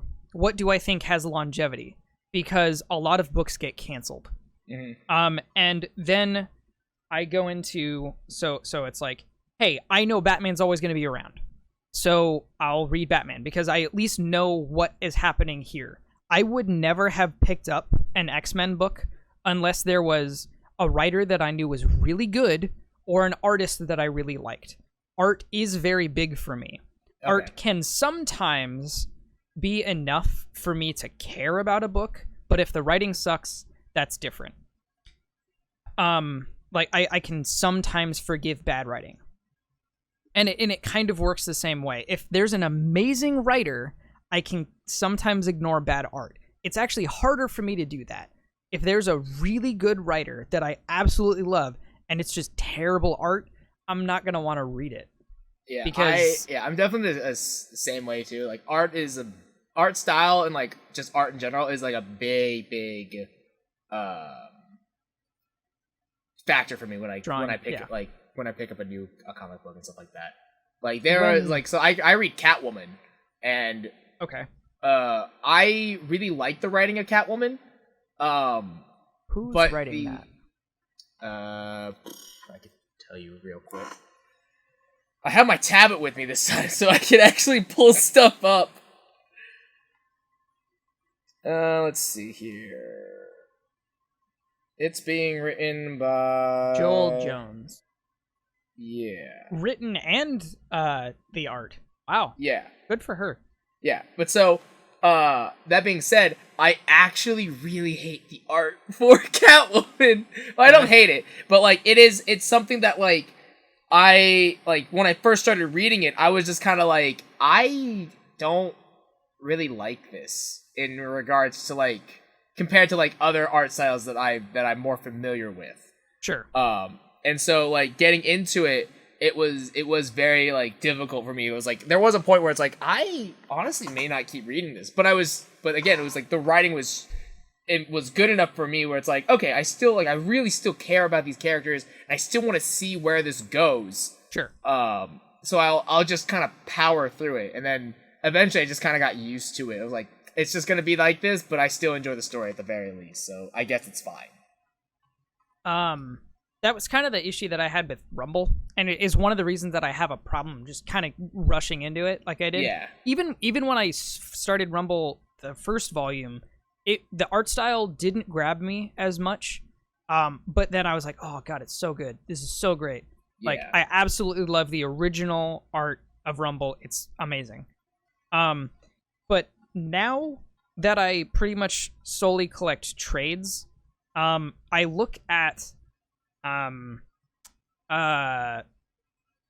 collections, like volume 1 of something, and then how many volumes does it have going forward? Who is the writer? Is there a consistent writer? Because artists leave more than writers. So getting attached to an artist is a little hard. Right. You're going to get your heart broken a lot. Because I found that out. Like, when I was reading every single issue of Batman New 52, and Scott Snyder wrote every single issue, but Greg Capullo did not do all the art. So that hurt, because it's like, I just want to see the Greg Capullo art, but then if I omit those issues, then I'm going to get lost a little bit, you know? Yeah. And now I look at writers, especially, like, writers tend to, like, if you really like a writer, they stay pretty consistent. If they're consistently bad, they will, chances are their next book will not be so great. Tom King is like a weird example of, he's pretty bad, but he has a couple good books. And he's actually somebody I want to talk about if we have time, because he did a huge dick move, and he's kind of an asshole. And I already don't like him, so it's cool. I'm never buying any of his books, and I'm never reading Batman Rebirth ever again. Or at least any of his old stuff. I was going to read all of the quote-unquote good ones, but now I'm not doing it. That's absolutely refusing. That's sounds pretty personal. I already didn't like it. The art was the only thing that kept me going with some of it. And now I just think he's the world's biggest douchebag. Well, now, see, anyway. Okay, hold on, because now I want to talk about this now, because now I'm curious as to what happened. Okay, what could have happened that would make you just X off this entire series? Well, one, I already didn't like it. Okay, that's fair enough. I didn't think it was really very good. And he wrote another. It was supposed to be, another not crisis, or like we were talking about crises, right? Yeah. And he wrote another one called Heroes in Crisis. And it dealt with what I thought was going to be really interesting subject matter. So he is a former CIA agent, and he deals with PTSD. Or, it's like, hey, I have PTSD, or whatever. And this story, I sounded really good. The point of it was that Batman, Superman, and Wonder Woman created this home called Sanctuary, where villains and heroes could go, and they would be there were caretakers, they were robots, and they would be able to vent and express their feelings about missions that they had, or friends that they lost, or counseling for superheroes. Because how often do you get to see that? Because they go through some pretty dark shit, but you don't really see them dealing with the fallout, and that concept was really cool. And he fucked it really bad. Wally West, he's one of my favorite characters in anything. He's the Flash that almost everybody grew up with. Even if you think that Barry Allen is the Flash, he was not the Flash that anybody grew up with in the 90s. Right. Because Barry Allen has been dead since, I think, 1985. That's when Crisis on Infinite Earths happened. That's when he died. Then Wally West became the new Flash. So from then until 2011, Wally West was the Flash. And in 2011, when DC New 52 happened, that Wally West didn't exist. They didn't reference him at all. He came back in Rebirth. That was kind of the big point of Rebirth, was Wally comes back and people start remembering things. Right. And I had been reading some of the old 90s Wally West, and he became one of my favorite characters. He was one of my favorite characters in Justice League, because not a lot of people know that was... They think Barry Allen is the only Flash that they've ever known, but the one in Justice League that a lot of people really liked, he was the red-haired, funny, quippy guy. That was Wally West. Yeah. So in this Heroes in Crisis book, Wally West, who is like the beacon of hope in the in DC, more so than Superman, more so than Nightwing, Wally is like the person that keeps everybody going. Everyone loves Wally. Even bad guys love Wally. Even his own rogues gallery respects him for who he is. Tom King made Wally murder some of his best friends, go back in time and kill himself so that he could not be blamed for the murder of everyone at Sanctuary. Because he had like a psychotic break in this Heroes in Crisis thing, because he lost his family because of the New 52 happening. He apparently went insane and killed everyone at Sanctuary. All the heroes and all the villains that were there. So he took this like almost completely infallible character, this symbol of hope in the New 52, or sorry, in all of DC, and he made him a murderer who is a hero who was covering up his own crimes. That's character assassination. Literally character assassination. Wow. Because he made him kill himself.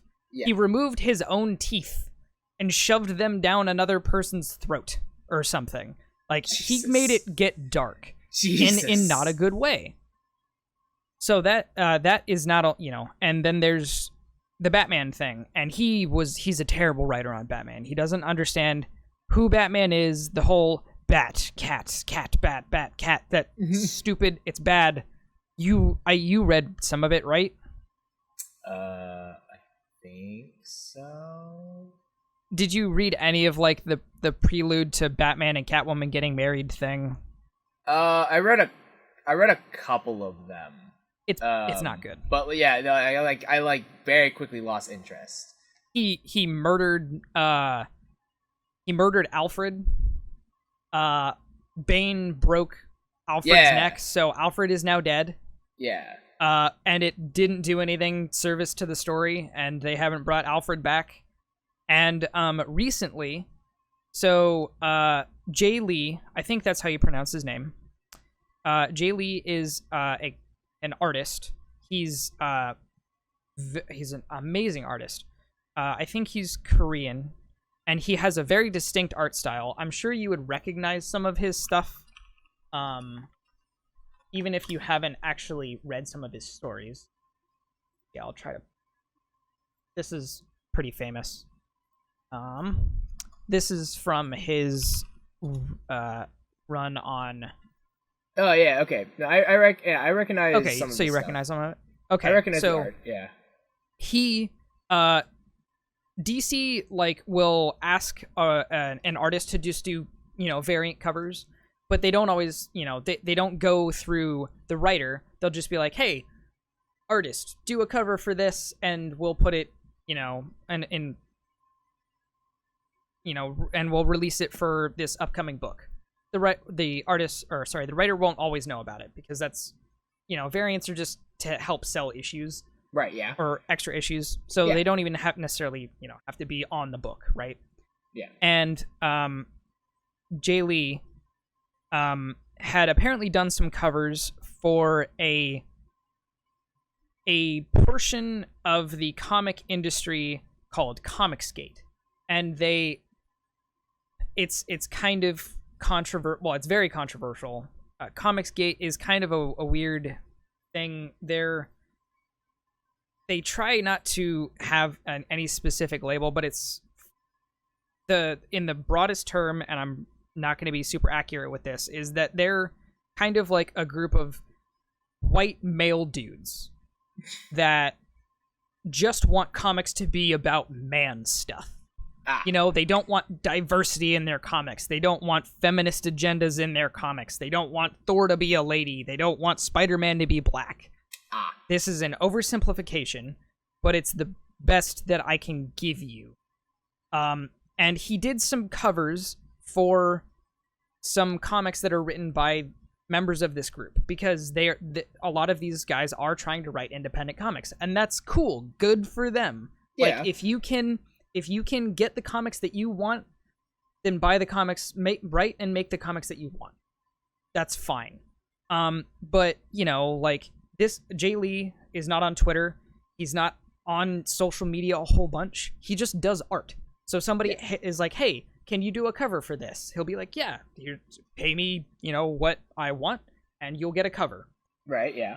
Tom King found out about that, and he's like, I found out that Jay Lee did a cover for Comicsgate, and I was extremely disappointed, and I had to talk to DC about how disgusted I was that he is associated with the project that I'm on, or whatever.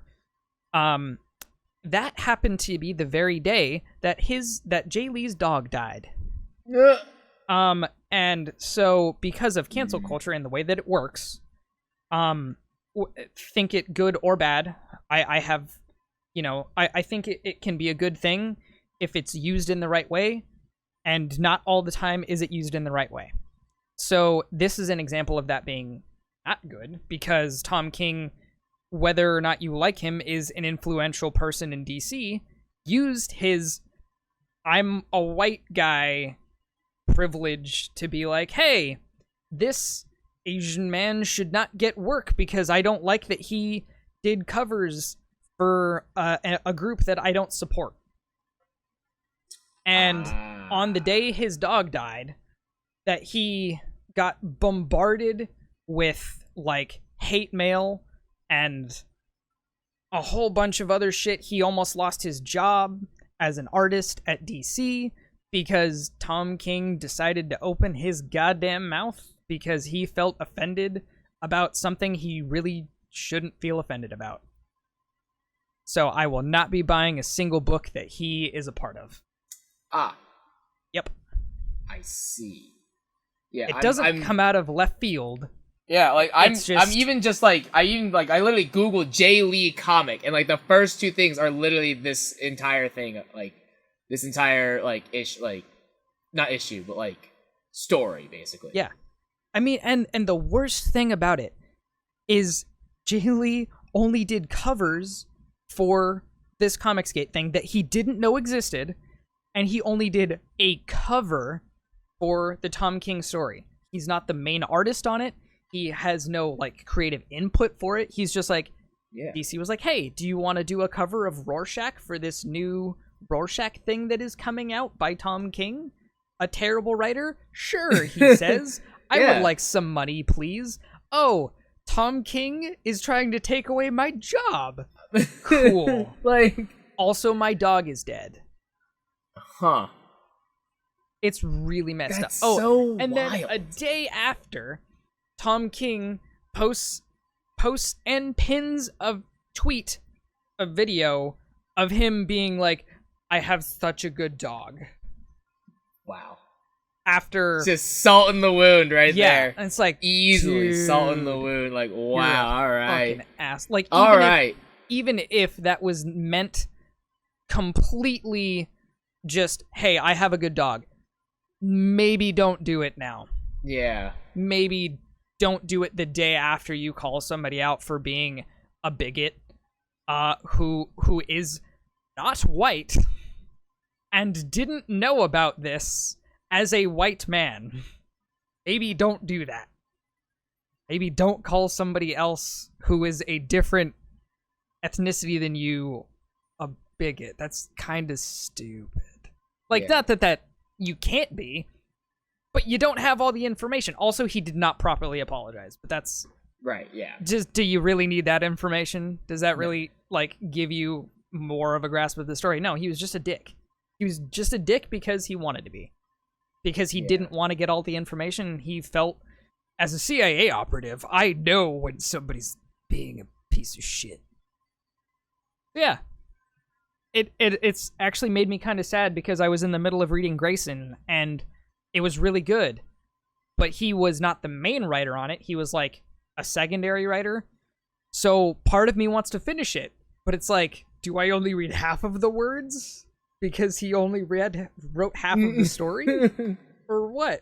It's like, He also wrote a maxi series for Vision and Mr. Miracle, and I heard they're really good, but I don't want to read them anymore.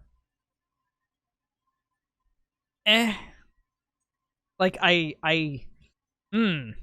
there's a lot of people out there after that whole Warren Ellis thing that I like some of Warren Ellis's work, but I don't want to support him because he was kind of a shitbag. Yeah, it's also really interesting because it's like, I'm just like looking at more of the story, and it's really interesting the fact that it's like, Tom King, he goes kind of on this I think it's really maybe ironic is the word I'm looking for, but it's I find it ironic that King makes this tweet of like, you know, I hate the fact that Jay Lee is doing this cover for Rorschach, and who is the exact same artist who has done a cover for this hate group, quote unquote.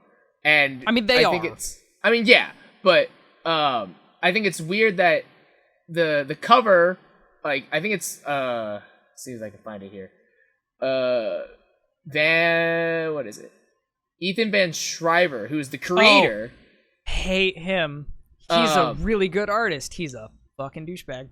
Yeah, but so he's the creator of Cyberfrog, which is the cover that Lee did. I think I've seen that. He replied. Really good work. Yeah, he replied to Tom King, and he's just like, "Dude, what the fuck?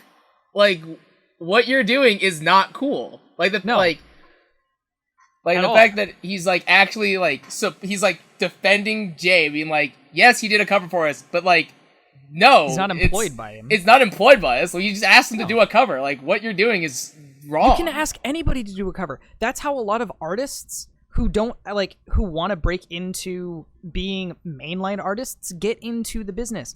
They just do covers, and then people are like, "Wow, that's really cool."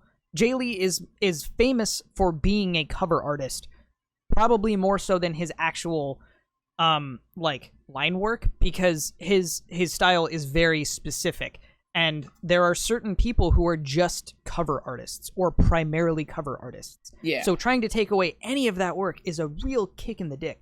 Also, if you hate Comicsgate so much, this is not the way to do that, because this just gives them more fuel.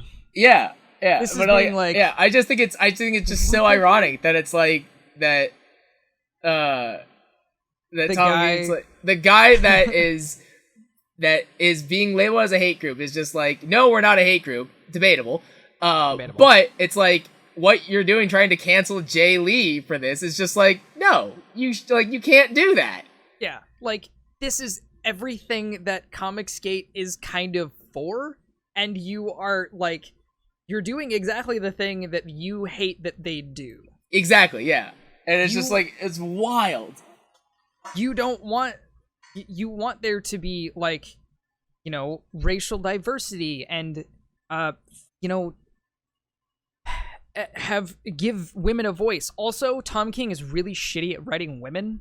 That's a whole other thing. It's a whole other can of worms. I've been researching lately. Oh my god, he just makes these really terrible women, and he writes all of them. So I told you he wrote Vision. He wrote Mr. Miracle. And he wrote right now he's writing Adam Strange. I think it's just called Strange Adventures right now, and he's writing Batman. All of the female characters are the exact same character. They operate exactly the same way. They're just mommy housewife. That's all it is. And these are like, and I'm talking like Catwoman, I'm talking Big Barda, and like characters who have a long history of not being mommy housewives, of being independent, strong female characters. Yeah. Which is kind of what Comicsgate is against. But Tom King manages to write them in a way that Comicsgate would probably write them. Yeah. Which is weird. You know? Like, I'm not saying that he is correlated with them in any way. It's just like... It's just that's odd. just strange. Like, okay. It's like pot calling the kettle black. Like, okay, I guess. Exactly. Like, all right, you're going to criticize them for being terrible, but then you're over here, like, not representing women in a good way. Yeah. Or trying to take away the job of a person. I don't care what his skin color is. It doesn't matter. Like, you're just trying to take this person's job away because you felt offended by the fact that he did work for another company. That's like, it's the same as being offended that you would go to Marvel. Like, it doesn't matter. Like, it's not like his cover was filled with swastikas or anything. That's not the point. Cyberfrog is... From what I've seen and the panels that I've read, it's just an independent comic book about a cyber toad. It's not even like, it's just an action comic. That's the whole point. It's not like, hey, we're not going to have any ethnic diversity. We're not going to have any women in it. That's not what it's about. It's just being like a creator-owned comic by a guy who wants to write comics the way he wants to. Yeah. Like, Comicsgate is filled with a bunch of assholes. Ethan Van Sciver is an asshole. But that's not what his comic's about. So, lay the fuck off, Tom King. Jesus Christ. I don't want to be the guy defending Comicsgate, because I'm definitely not. I have a lot of problems with it. I would say that in this scenario, it's like it's like the what is it? You seen that meme of the I've never watched Lord of the Rings, so I don't know who the character is, but it's like a dwarf, and it's like, I never thought I'd be fighting with like an elf before. Gimli, yeah. Yeah. It's like that. It's that meme. It's like I never thought I'd be fighting alongside of whatever before, and it's like, it's kind of just that's where we're at right now. It's like, yeah, you never would think that you would side with Comicsgate, but in this one crazy scenario, one instance, you're actually doing it. I'm siding with the fact that you should not be a dick. Yeah, that's the side that I'm siding with. Don't be an asshole. And Comicsgate is taking the side of, hey, Tom King, don't be a dick. Don't be a dick. Or at least one of the main leaders of Comicsgate is saying, don't be a fucking asshole. Yeah. Says the fucking asshole. Like, yeah, you fucked up when the person who is normally the dick is kind of like, dude, really? Yeah, when the guy who leads a pretty right-wing, I don't want to say hate group because it's not as black and white clear. Organization that just gonna leave it at that. Is against forced diversity in comics, and they just want comics for white men. Is calling you out for being a dick. You're doing something wrong. Yeah. Period. End of story. Tom King's dick. Thank you for coming to my TED Talk. Go read Scott Snyder instead. He's a way better writer. Yeah. So Justice League is really good, and it's written by Scott Snyder. I've been reading that. So I have Justice League saved. I have not actually gotten to reading it yet. I'm in the second issue. It's very good. It has a bunch of different artists, but they're all very, very good. So they're kind of like, from what I've seen, it's like one will do one issue, one will do another issue, and the third, and then they kind of like seem to loop it. It's really cool. Okay. And I also read Batman Last Night on Earth, and oh my god, it made me fucking cry. Good. Like, actually, it did. There are 50 to 60 page issues. There's only 3 of them. It's also written by Scott Snyder. It's all done by Greg Capullo. So 2 of my favorite guys in the industry. And I actually tweeted out something about them because somebody was like, hey, who would you want to like go like tag to? Or, oh, yeah, I saw that. Yeah. Tag somebody, a comic industry person that you would want to go have a beer with. And I tagged Scott Snyder and Greg Capullo in it, and as soon as I sent it out, Scott Snyder liked my tweet, and I was like, this just made my whole life. Hey. Like, oh my god. I'm not huge on Twitter. I've definitely been more on it. Yeah. I was just like, that's all I need. Okay, cool. I can go die now. I have every issue of Batman he's ever written, and now I can go die. It's all right. So read Last Night on Earth. It's really cool. It is not canonical to anything, so be okay with that, please. Okay. It's out of continuity. It doesn't tie into anything. It's its own. It's its own thing. Do you like Spider-Man Noir? I have a question. Do you? I never read it. Do you like Spider-Man 2099? Again, never read it. Do you like Batman Beyond? Yes. It is not canonical. Okay. Because it takes place in an alternate timeline, so we don't know if it actually happens or not. Right. There you go. Like, it was... Oh, okay. But it was weird because there was a point where Batman Beyond was slightly canonical. But it never has been. Because... So, it's canonical to the point where they need it to be. Yeah. They need Batman Beyond to exist because he's popular. Terry McGinnis is a great character. Yeah. But we don't know if that's actually the way that it goes. No, but here's the thing is that I have to look it up now. Because there was a Batman Beyond series, but it's still going. Okay, yeah, but it's not Terry McGinnis. It was Tim Drake. Yes. And then he left. Okay. And Terry's back. I stopped reading, so I don't... It was bad. Yeah, it wasn't great, so I was like, good. I'm done with this. Yeah, But that's the thing, is like, even then, it was in the New 52, right? And it was a big event. Yeah. It was a part of it was Future's End. Future's End, yeah. But that was a possible future, because that had zero ramifications for the actual DC universe. Yeah. These were possible futures of Batman getting his back broken, so he creates an army of Batmen. These are not canonical. They're just what-if stories. Batman Beyond, as good as it is a what-if story. What if everything actually led to this? Because the idea that the Bruce Wayne that exists in current DC is different from the one that exists in the Batman Beyond, because that Bruce Wayne is technically more closely tied in with the DC animated universe Bruce Wayne. He references things that happened in that universe. So if you want to like talk canon, it's more canon that he is DC animated. But he's not, because Damian Wayne did not exist in DC animated. So it's just an alternate universe thing. Yeah, I think that like it picks might and be chooses. one of the problems that I have with DC as well, is I can't say that. I can't say I don't like what-if characters. I do like what-if stories. What-if stories are some of the best. I don't appreciate what-if stories, and maybe this is just me being an idiot. I don't appreciate what-if stories when I don't realize that they're what-if stories. I think that's cool. I think it's fine. They don't have to be super like obvious, like Red Sun Superman. No, like it's fine. It's fine. But I think I just need to be smarter. I just need to be smarter, and I think I just need a bigger flag of, hey, this is just a what if moment. Yeah. Well, I mean, I'm gathering that you just figured that out.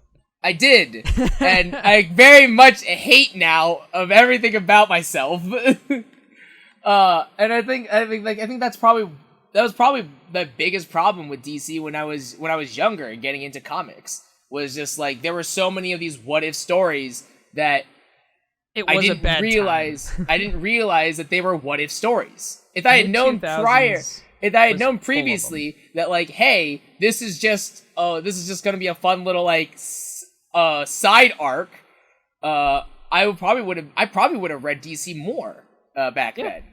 But like, it's just not knowing about. Again, it goes back to the question of what do I need to know, what matters and what doesn't matter. And I think back then there were too many things that didn't necessarily matter, or I didn't know that they didn't matter because they didn't necessarily say that they didn't matter. And I think that's what frustrates me the most. But I think that's the beauty of DC and your frustration. Yeah. Because does it need to matter? Yeah.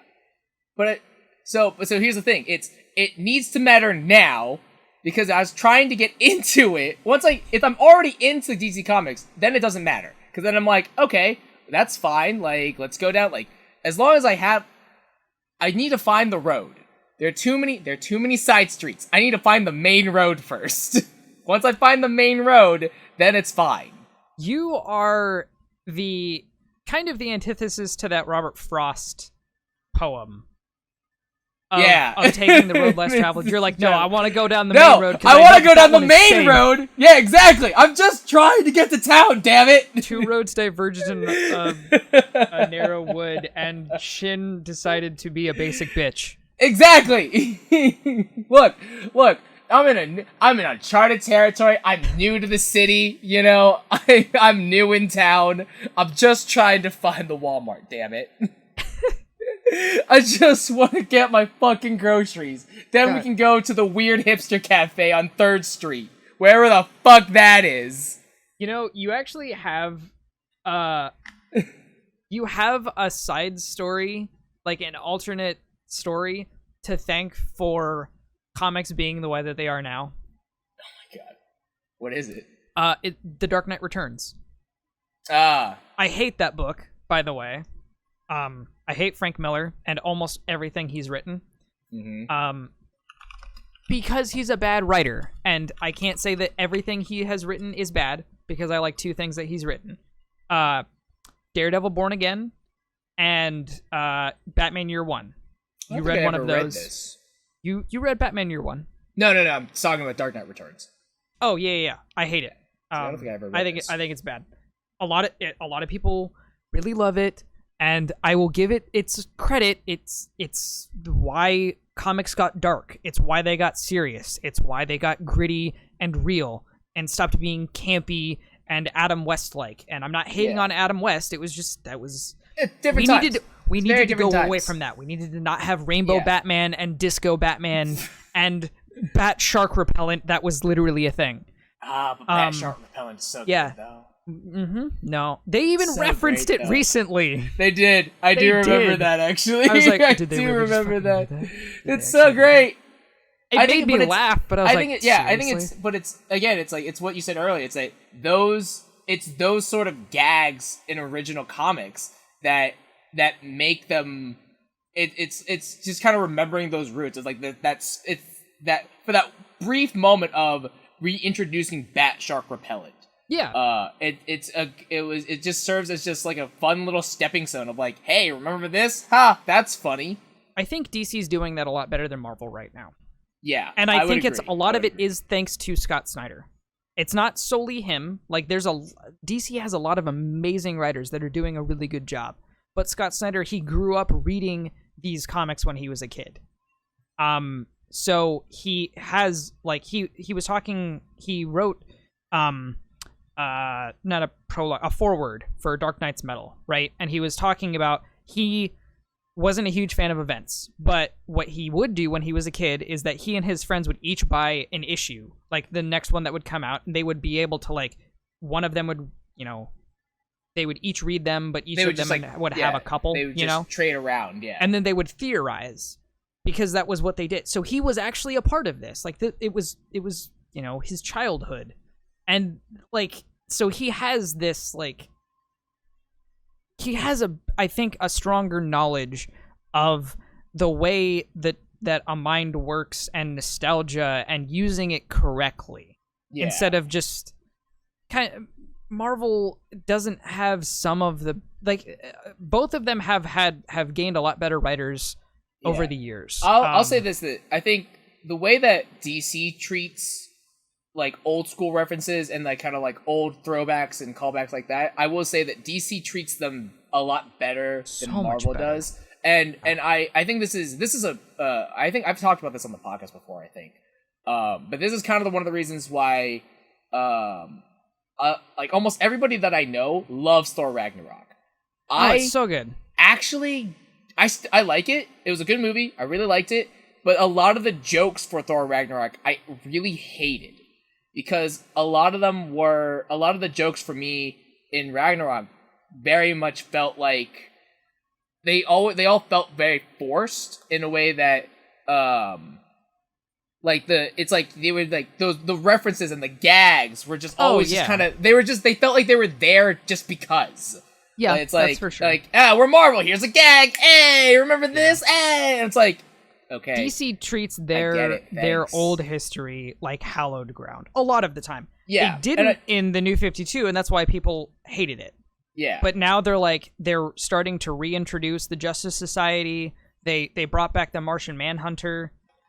They're like, hey, we know you guys love these characters. We're gonna treat them right, except for the Watchmen, because apparently DC hates the Watchmen. It's very unfortunate too, because I was actually very that was one of the things that really interested me about Rebirth was the Doomsday Clock. Yeah, it was the Doomsday Clock. I was so it didn't go well, and I'm like, well, that's upsetting. I had very high hopes for it. Death Metal did something really dumb. Yeah, I'll get back to it if we have time. Yeah, but it's a very similar mindset that I have. It's the mindset of the more you do something special, the less special it becomes. Yeah. And I think that's something that I have a problem with Marvel. It's that a lot of the times, again, it's with DC, a lot of their old school references and all of their old school gags are I wouldn't say few and far between, but they are spaced out a lot more. Mm-hmm. So it's like when they do show up, it's a special moment. It matters. Whereas with Marvel, it's like, this is an exaggeration, but it's like there's a gag between every like 2-3 pages where it's like, all right, it's like, what's the next gag? Ah, funny, cool. Can't wait to see this again in like 2 issues. I think the like 2 really big things happened in Spider-Man that really got me. And it was during Dan Slott's final arc on Spider-Man when Parker Industries was still a thing, right? Mm. So Peter Parker bought the Baxter Building. Yes. And Johnny Storm was pissed, right? Yes. So they're fighting through all of Parker Industries, breaking down walls, and Peter's just like, hey, Johnny, I have to tell you something. Like, seriously, we gotta stop fighting. And then they break into the where they're building the new Spider-Mobile, and Johnny starts freaking out because he's like, how could you build something else without me? Like, we built the spider buggy together, but then you actually see the spider buggy there. Yeah. But then they finally get into the main building. So that was the first one. It's like, hey, they referenced the spider buggy. Like, why does Spider-Man need a dune buggy? But whatever. And then they get into the main entryway, and he had a statue commissioned by the Thing's girlfriend of the Fantastic Four. And that was really cool. Spider-Man does not do that very often. Marvel does not do things like that very often. It was a very, very cool moment, which was pretty much immediately overshadowed by the fact that all of Parker Industries was just destroyed. So I don't even know if that still exists. It's really sad. Yeah, it's like, okay. So yeah, it's like those 2 things were really cool, but one, they didn't do anything with them, and we don't even know if they still exist. Yeah, I will also say that a problem that I have with Marvel is I feel like a lot of the times when they go through arcs or they go through like sagas in their issues, I feel like I'm starting to feel this now more so since I've read more of them now. But I feel like they just don't have any more weight to them anymore. Because like it's always they're all very predictable. It's like you have your introduction. It's like a very stereotypical novel of like you start your rising action, your climax, falling action, resolution, and you're back at square one, and nothing changed. And it's just like, did we go anywhere, or did we literally went in a circle? That was kind of the problem that I had with the end of Dark Knight's Metal, with the, and then they stood in a circle of friendship, holding hands, and everything was made okay. In this case, they went in a literal circle. Yeah, but Scott Snyder even referenced that in his forward that I was talking about. He's like, and at the end of the day, you know what's going to happen. Everything is going to be fine because you know that Batman comics are still going to sell, so you know Batman's going to be fine, right? Well, he made stakes even after this, so. Do you know what the source wall is? Okay, so DC has the source wall, which is like the barrier of the universe. Like nothing can get past this. And like the big bads of DC are locked in the source wall. Like old gods that have tried to destroy the universes. Darkseid's dad is in the source wall. Like they're not going to be removed. Well, Dark Knight's Metal and all of the shenanigans with the multiverses broke the source wall. So, like, yes, everything had a happy ending, but there is still, like, there's something coming now. So there's more stories that we can tell, and because the source wall broke, more superheroes were created. It was actually kind of cool. They're like, hey, we're going to do some more stuff. That's why the Terrifics happened with the team of Mr. Terrific, Plastic Man. It was like DC's DC created their own Fantastic Four because Fantastic Four wasn't a thing yet in Marvel because it had been canceled for a while. And they also made a character called Sideways, and he was basically DC's Spider-Man. Oh, interesting. And they both sold really well. I think they were both canceled, but they both sold well for a while. And there were a couple more that weren't so great. There was like Brimstone, there was the Silencer, and some other ones that there was like the Immortal Men. Doesn't matter. Anyway, so like it wasn't just beginning, middle, end event. Nothing matters. This event we're gonna reference every once in a while. It's like, hey, no, there's like Fallout. There's stuff that's happening. We're giving you more things instead of it was a closed off event and nobody cares. Like Civil War II. Like 2 important things happened. Yeah. Let's not use Civil War II as an example. Let's go with War of the Realms did a pretty decent job. War of the Realms did a good job. But that's what I'm saying. Like, it's not like Civil War II, where only 2 important things came out of it. In that, Bruce Banner died and Tony Stark died. And that was the only thing. Those are the two. Yeah, those are the 2 things that matter. And they didn't even need to do anything with Bruce Banner. They could have just kept him dead. But then they were like, "Hey, we're gonna try and make Bruce Banner come back." And then it happened to be the highest selling Marvel comic forever. Yeah, surprisingly, they lucked out on that one. Surprisingly, they did. And Iron Man has been taking a dump for a while. God, boy, when you, I love the fact that literally you messaged me saying Iron Man 2020 got canceled, and literally that what I messaged you back, and I just go, oh no, that was literally what I like. I said it out loud, and I'm just like, oh darn. Yeah, because you and I had been talking about that. We were just like, it's not very good. It's so bad. It's so fucking bad. You want to know why? Because Dan Slott's a bad writer. You want to know why Brian Michael Bendis is leaving Superman? Here's the thing. He's a bad writer. Here's the thing: is that I had a small sliver of hope about Iron Man 2020 as well. I had like a small sliver of hope because the last issue that I read, I think is the current issue that came out. And it's, so if I had to sum up to Iron Man 2020, a new summary, because I think I said it wrong. I had another one beforehand, but the new summary that I have of Iron Man 2020 is Tony Stark is having an existential crisis. It's like a midlife existential crisis because he's an AI. Yeah, maybe. but not even just we're in like not even with that information. It's just Tony Stark is having a midlife existential crisis. That's just what it is. For the third time. For like the 3rd time. Yeah, it's just that's what it is. So this is nothing new. It's nothing new. No, it's nothing new. It's just a little different. And so with the latest issue that came out that I read, Tony Stark got out of he finally figured out, he solved his midlife existential crisis, and he's back. He's Tony Stark again. Everything's K. And then you told me that Iron Man 2020 got canceled, and I'm like, well, damn it. Well, we know that's not going anywhere. Well, at least we know that Tony Stark's better, I guess. Yay, we'll come back to this at some point, maybe. But I was just like, so close. If they maybe got to that conclusion a little faster, probably would have been okay.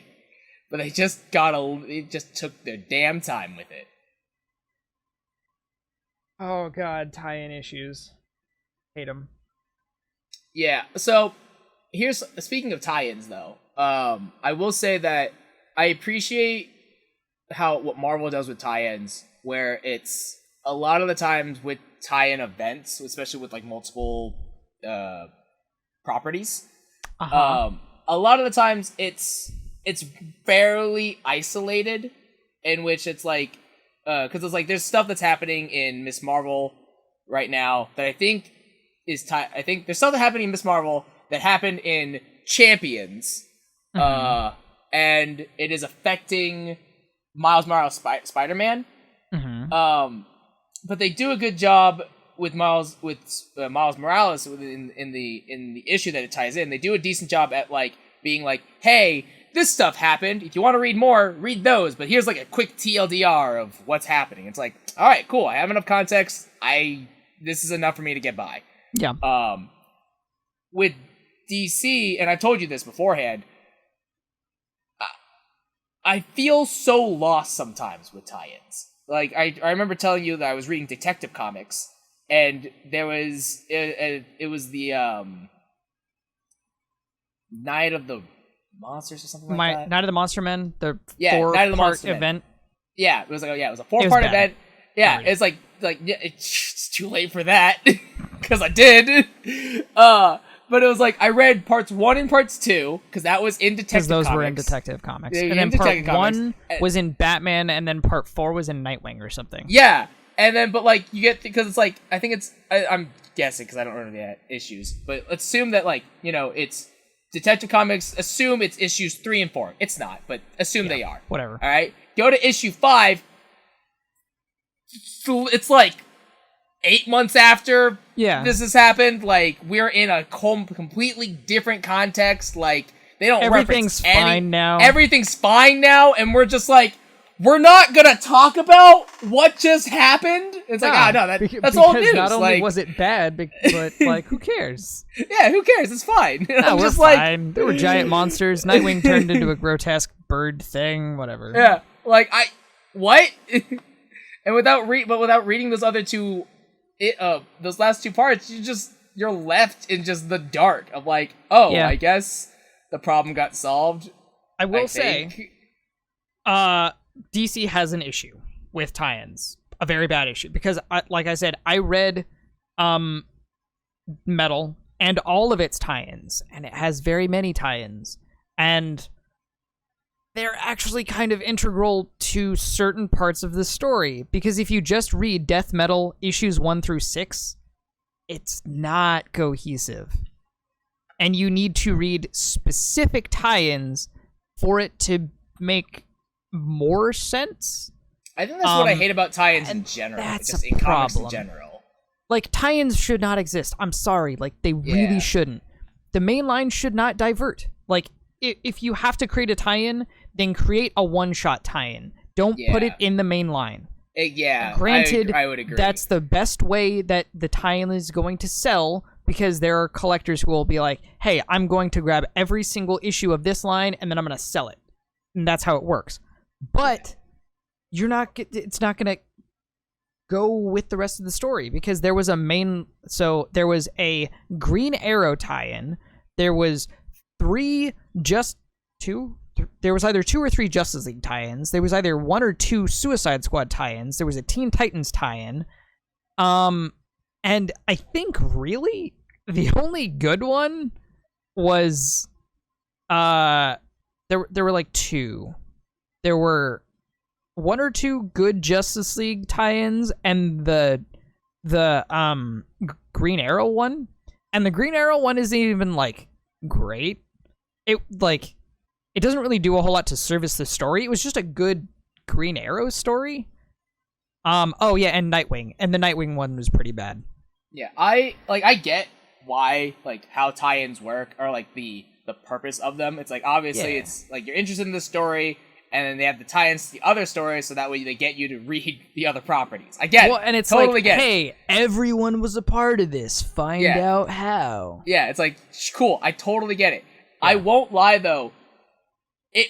Tie-ins make me want to read less. Yeah. Because it's just like, it just feels like more work. And I'm just like, I hate I had 22 issues to read. It's so dumb. It was a 6-issue, it's a 6-issue series. But you had to read 22 to get and full I had to context. read 22 to get it's so everything. Stupid. Like, so granted, there's the dumb. the 2 prelude issues, so technically I guess you could say it's 8, because you should definitely read the Forge and the casting. It's important to read that before Dark Knight's Metal, and they're actually good, and they have something to actually do with the series. Like, they're not tie-ins, they're prequels, really. Yeah. Like, that's what they're supposed to do. And then there's they have the tie-ins from the other books, like I was saying, Nightwing, Green Arrow, Suicide Squad, Teen Titans, and Justice League. And then they have one-shots. And the one-shots are also really good, but there's quite a few of them. So there's a one-shot of Murder Machine, which is the Cyborg Batman, of Red Death, which is Flash Batman, of the Dawnbreaker, Green Lantern Batman, of Devastator, Doomsday Batman, and all of these other guys. And they're not... Most of them don't tie directly into the event. Most of them are prequels to explain why these Batman exist and like what happened on their Earths. But so for the most part, you could read the event without reading these, and that's fine. So you could just say that Dark Knight's Metal would only be 8 issues with the 2 preludes, but these ones are okay because you can cast them off. You don't need to read them. But the actual tie-ins, a couple of them are important, and so it still boosts that 8 to maybe 13 or 11. So that's still a lot more. Yeah. And like I said, I had to read 22 of these fucking issues. Yeah. That being said, are you reading any of the other properties because of that? Suicide Squad? Fuck no. Like, hell no. Does it help? No. Teen Titans didn't do anything, and I know Teen Titans is bad. I know it's actually a bad title, and it got canceled. So I feel like has tie-ins, been bad for a very long time. They don't actually help. No, not only does it, like, Nightwing was bad during this time, because, he was pretty bad during this time, but he was about to get a lot worse because he stopped being Nightwing almost immediately after Death Metal because they shot him in the head and he forgot that he was Dick Grayson. Now he's Rick Grayson. It's like, okay, whatever. So that was happening, and Suicide Squad was like, I don't care about Suicide Squad because I don't care about any of the characters. Like, even if it's a good book, I'm not going to read it. And that's fine. You know, like, it's just not a book for me. The art was really good. Thumbs up. Yay! And Green Arrow, I love Green Arrow, and I want more Green Arrow comics. But can I tell you something? I don't read them. I just want him to have more representation because I love Green Arrow. He's cool. Right. He's the dude with the goatee who's like a rung or 5 under Batman. But Batman always has he always has Batman's respect. And that's fucking dope. I actually kind of want to read Green Arrow a little bit. It's good. Green Arrow and Hawkeye. Hawkeye's amazing. No, I will say this. The reason that I want to read these is not because it's not the reason why you would think it would be. Like, it's not necessarily because I'm interested in them. It's more so I wasn't. I'm interested in just the idea of just these archery guys in general. Oh yeah, no, it's just really just archery in general, because I'm just like, it's always something that I wonder about in my head of like, archery's cool, don't get me wrong, it's super cool, super badass. Again, just whatever happens when you just run out of arrows, like, what do you do at that point? Honestly, they can tell you, and I can give you like, some good comics to read to anybody. Like, if you have any passing interest in archery and comics, or you're like, hey, that Jeremy Renner guy's pretty hot, and you want to know about Hawkeye, or you think Stephen Amell is hot because Arrow is a show, or was a show because now it's over. Also, the show is just Batman. It's just Batman. It's just Batman. I don't know if you've ever watched it. You should give the first 3 seasons a watch, because what is it again? It's Arrow. Oh, is it really? Yeah, Just, what? The show is just called Arrow. Right, no, I know what the show. I get the show is called. I get it. Yeah, but he's Batman. And I'm not saying that he's Bruce Wayne. I'm saying that all of his villains are Batman villains. And everything he does, he's just Batman. It's just a reskinned Batman. Batman. Yes. That's disappointing. But that's kind of the point of Green Arrow. He's just the point of Green dumb. Arrow. Yeah. But like, see, the thing is, were you just about to say he's dumb Batman? He's dumb Batman. He's slightly poorer Batman. Or, sorry, slightly less rich Batman. Slightly less rich Batman that's blonde. No, slightly poorer Batman is still accurate, I feel like. Well, I mean, and like, but the difference is, like, in the comics, Green Arrow is, like, kind of witty, and he jokes around. Funny. The one in Arrow, he's just Bruce Wayne. He's just a dick. He just stalks the night. I think it's so dumb. I'd have to find it. I might be wrong, but I'm pretty sure I remember seeing a panel from an Green Arrow comic, and I think it's Black Canary. I think she's talking to Green Arrow. I think it's Black Canary. And I think Harley Quinn. I think is. Oh, this is like, from Injustice. It might be, but it's like they're literally just slamming Green Arrow and just talking about how he's literally just like a shittier version of Batman. Yeah. Like he's just like it's like he's just Batman but green and shoots bows and arrows. Like that's just what he is. This is the Arrow so Cave. It's funny. Like, but Batman has the Bat Cave, and you have the Arrow Cave. Yeah, why didn't you call it the Quiver? And Harley Quinn is called. Yeah, it's like that's actually better. That's a much better name. Fuck. Yeah, that was Injustice. Another issue you should read, or another series you should read, which is Out of Continuity. I get that one. I know that one. I know that one. DC Again, I'm fine. I'm fine with things I'm fine with things not in continuity. I just want to find the stuff that's in continuity first. I just want to find the main road. That's all I want. Well, if you want DC info, just ask me then, because I've done all of this research. Yeah. Because I tried to find it too. I came to the conclusion, fuck it. That's the conclusion that I came to. I can tell you what it is, but you're not gonna like it. I promise you. Most of the time, it's not going to be fun. So here's something though. Here's something actually. We should probably wrap up. Yeah, we're pushing on extra time, but I do want to say that I'll probably try to talk about this next time. But I will say that I'm actually starting to stray away from superhero comics a lot more now. Oh yeah. It's nothing. Into them. Yeah, I could get back into them, but it's just stuff that like I find myself just not as interested in superheroes and stuff like that anymore. It's not like they're bad. I'm just kind of bored of them. And so don't read the same ones. Yeah. That's what I found. Yeah. But I will say that it's like the comics that I'm more interested in now is I'm just more interested in just like dramas. Like just dramatic, like just more like drama based stuff. Mm-hmm. Like less superhero, more drama. What am I thinking?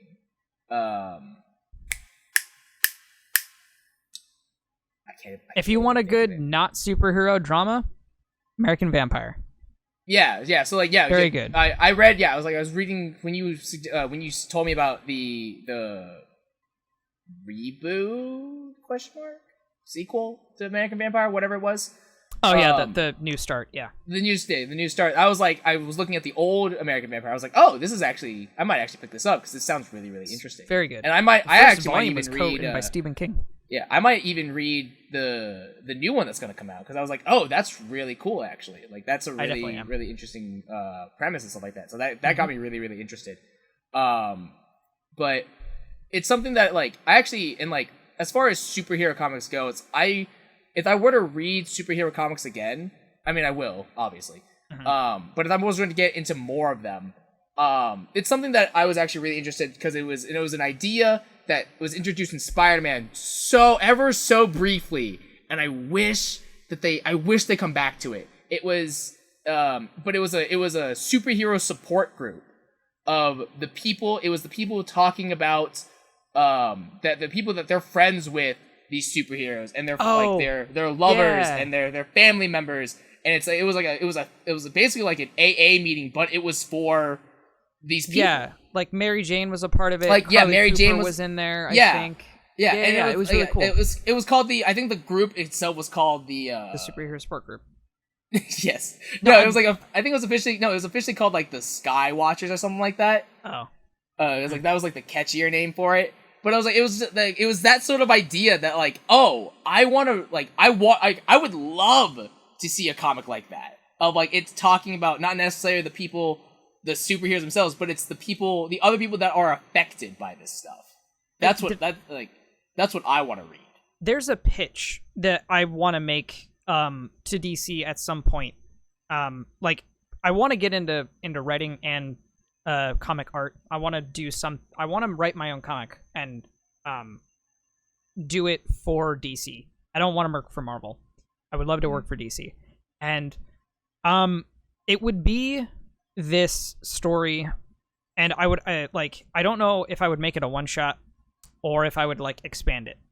But whoever is writing Batman, I would never want to write for Batman, but in this hypothetical scenario, I'm writing for Batman or whoever is.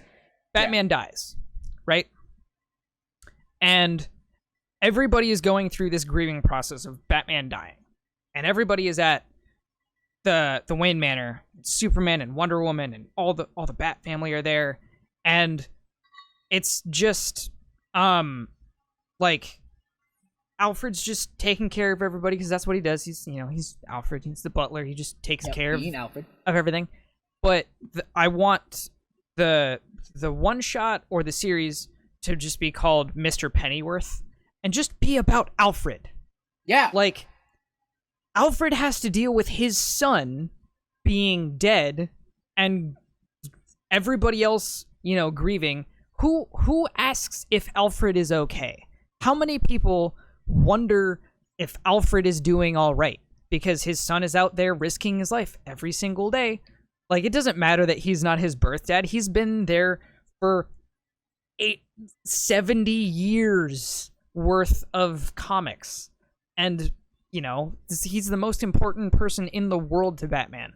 If you go through all of his stuff in the past 10, 20 years, the only person who has almost as high of clearance of anything that Batman does is Alfred. And that includes, like, Justice League shit. So, he has more clearance than Superman. Alfred is the most important person in the world. I want, even if Batman's not dead, I would read a series about Alfred. About Alfred. It's just about, Him Same. taking care of Ace. Him teaching Damian geometry. Him making sandwiches. I would read the fuck out of that. Because I love Alfred. Because Alfred is the most important Bat family member. He is more important than Batman. Because Batman would not exist without Alfred. Yeah, so that is what I would do. Yeah, I would agree. I would read that too. But I think I would love to read a superhero comic that was about the side characters, and it wasn't about the main character. I think that's something that's I think a type A of comic that I feel like has not been made yet. Those definitely exist. And I've read some of them. Yeah, I can definitely recommend you some. I feel like there should be more of them, though. I definitely feel like there should be more of them. There is that you are not in a minority necessarily. Yeah. Like, there are more people out there that want stuff like that than you think, and there are more out there that you probably just don't know about. Yeah, and it's becoming much more of a thing because there's always going to be Spider-Man, there's always going to be Superman and Batman and Wonder Woman, and yeah, I don't read a lot of those. I don't read the mainline Batman. I don't read mainline Superman anymore because it's bad. Because it's just the same stuff. So I read stuff like Hawkeye. I read stuff like Animal Man and Swamp Thing and Aquaman. Like, these characters that people know of, but it's like not enough people will read so that they're allowed to do some pretty crazy shit. Yeah, same. That's primarily why it's like I don't read as off the path as you do. But again, that's primarily why it's like I tried reading Batman, agreed, not great. So I was like, all right, we're gonna stop reading this now. But I did like reading. Like, I love reading Catwoman, Batwoman. The lesser, so good. The lesser staples, you would say, still up there, but they're definitely, but it's still kind of off. I'm slowly starting to branch out more, slowly. But yeah, I'm much more interested in those stories because it's like they're again, like you said, they have more freedom to them.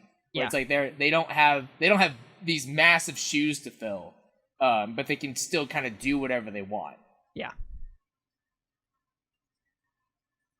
Let's see. All right. Well, on that note, I think that's a good place for us to wrap up. Once again, guys, thank you so much for tuning in to the C+ podcast. We will see you guys back here in probably a couple weeks. We'll do another one. If you liked this episode, be sure to this will be uploaded onto my YouTube channel later in the week. So if you want to watch a better version of both of our face cams, look out for that. As well as feel free to feel free to watch some of the previous episodes that we've done as well. And if you want to see more of either Hex and I, you can go follow us on our respective social medias and also on our Twitch channels where we, every Monday we stream together as well as, do our own individual stuff. But yeah, we will see you guys next time. And if you're watching this live, we will see you guys in a little bit for some more Bloodborne. Take care. Dark Souls 3. Dark Souls 3, that's what I meant. Bye, Take care!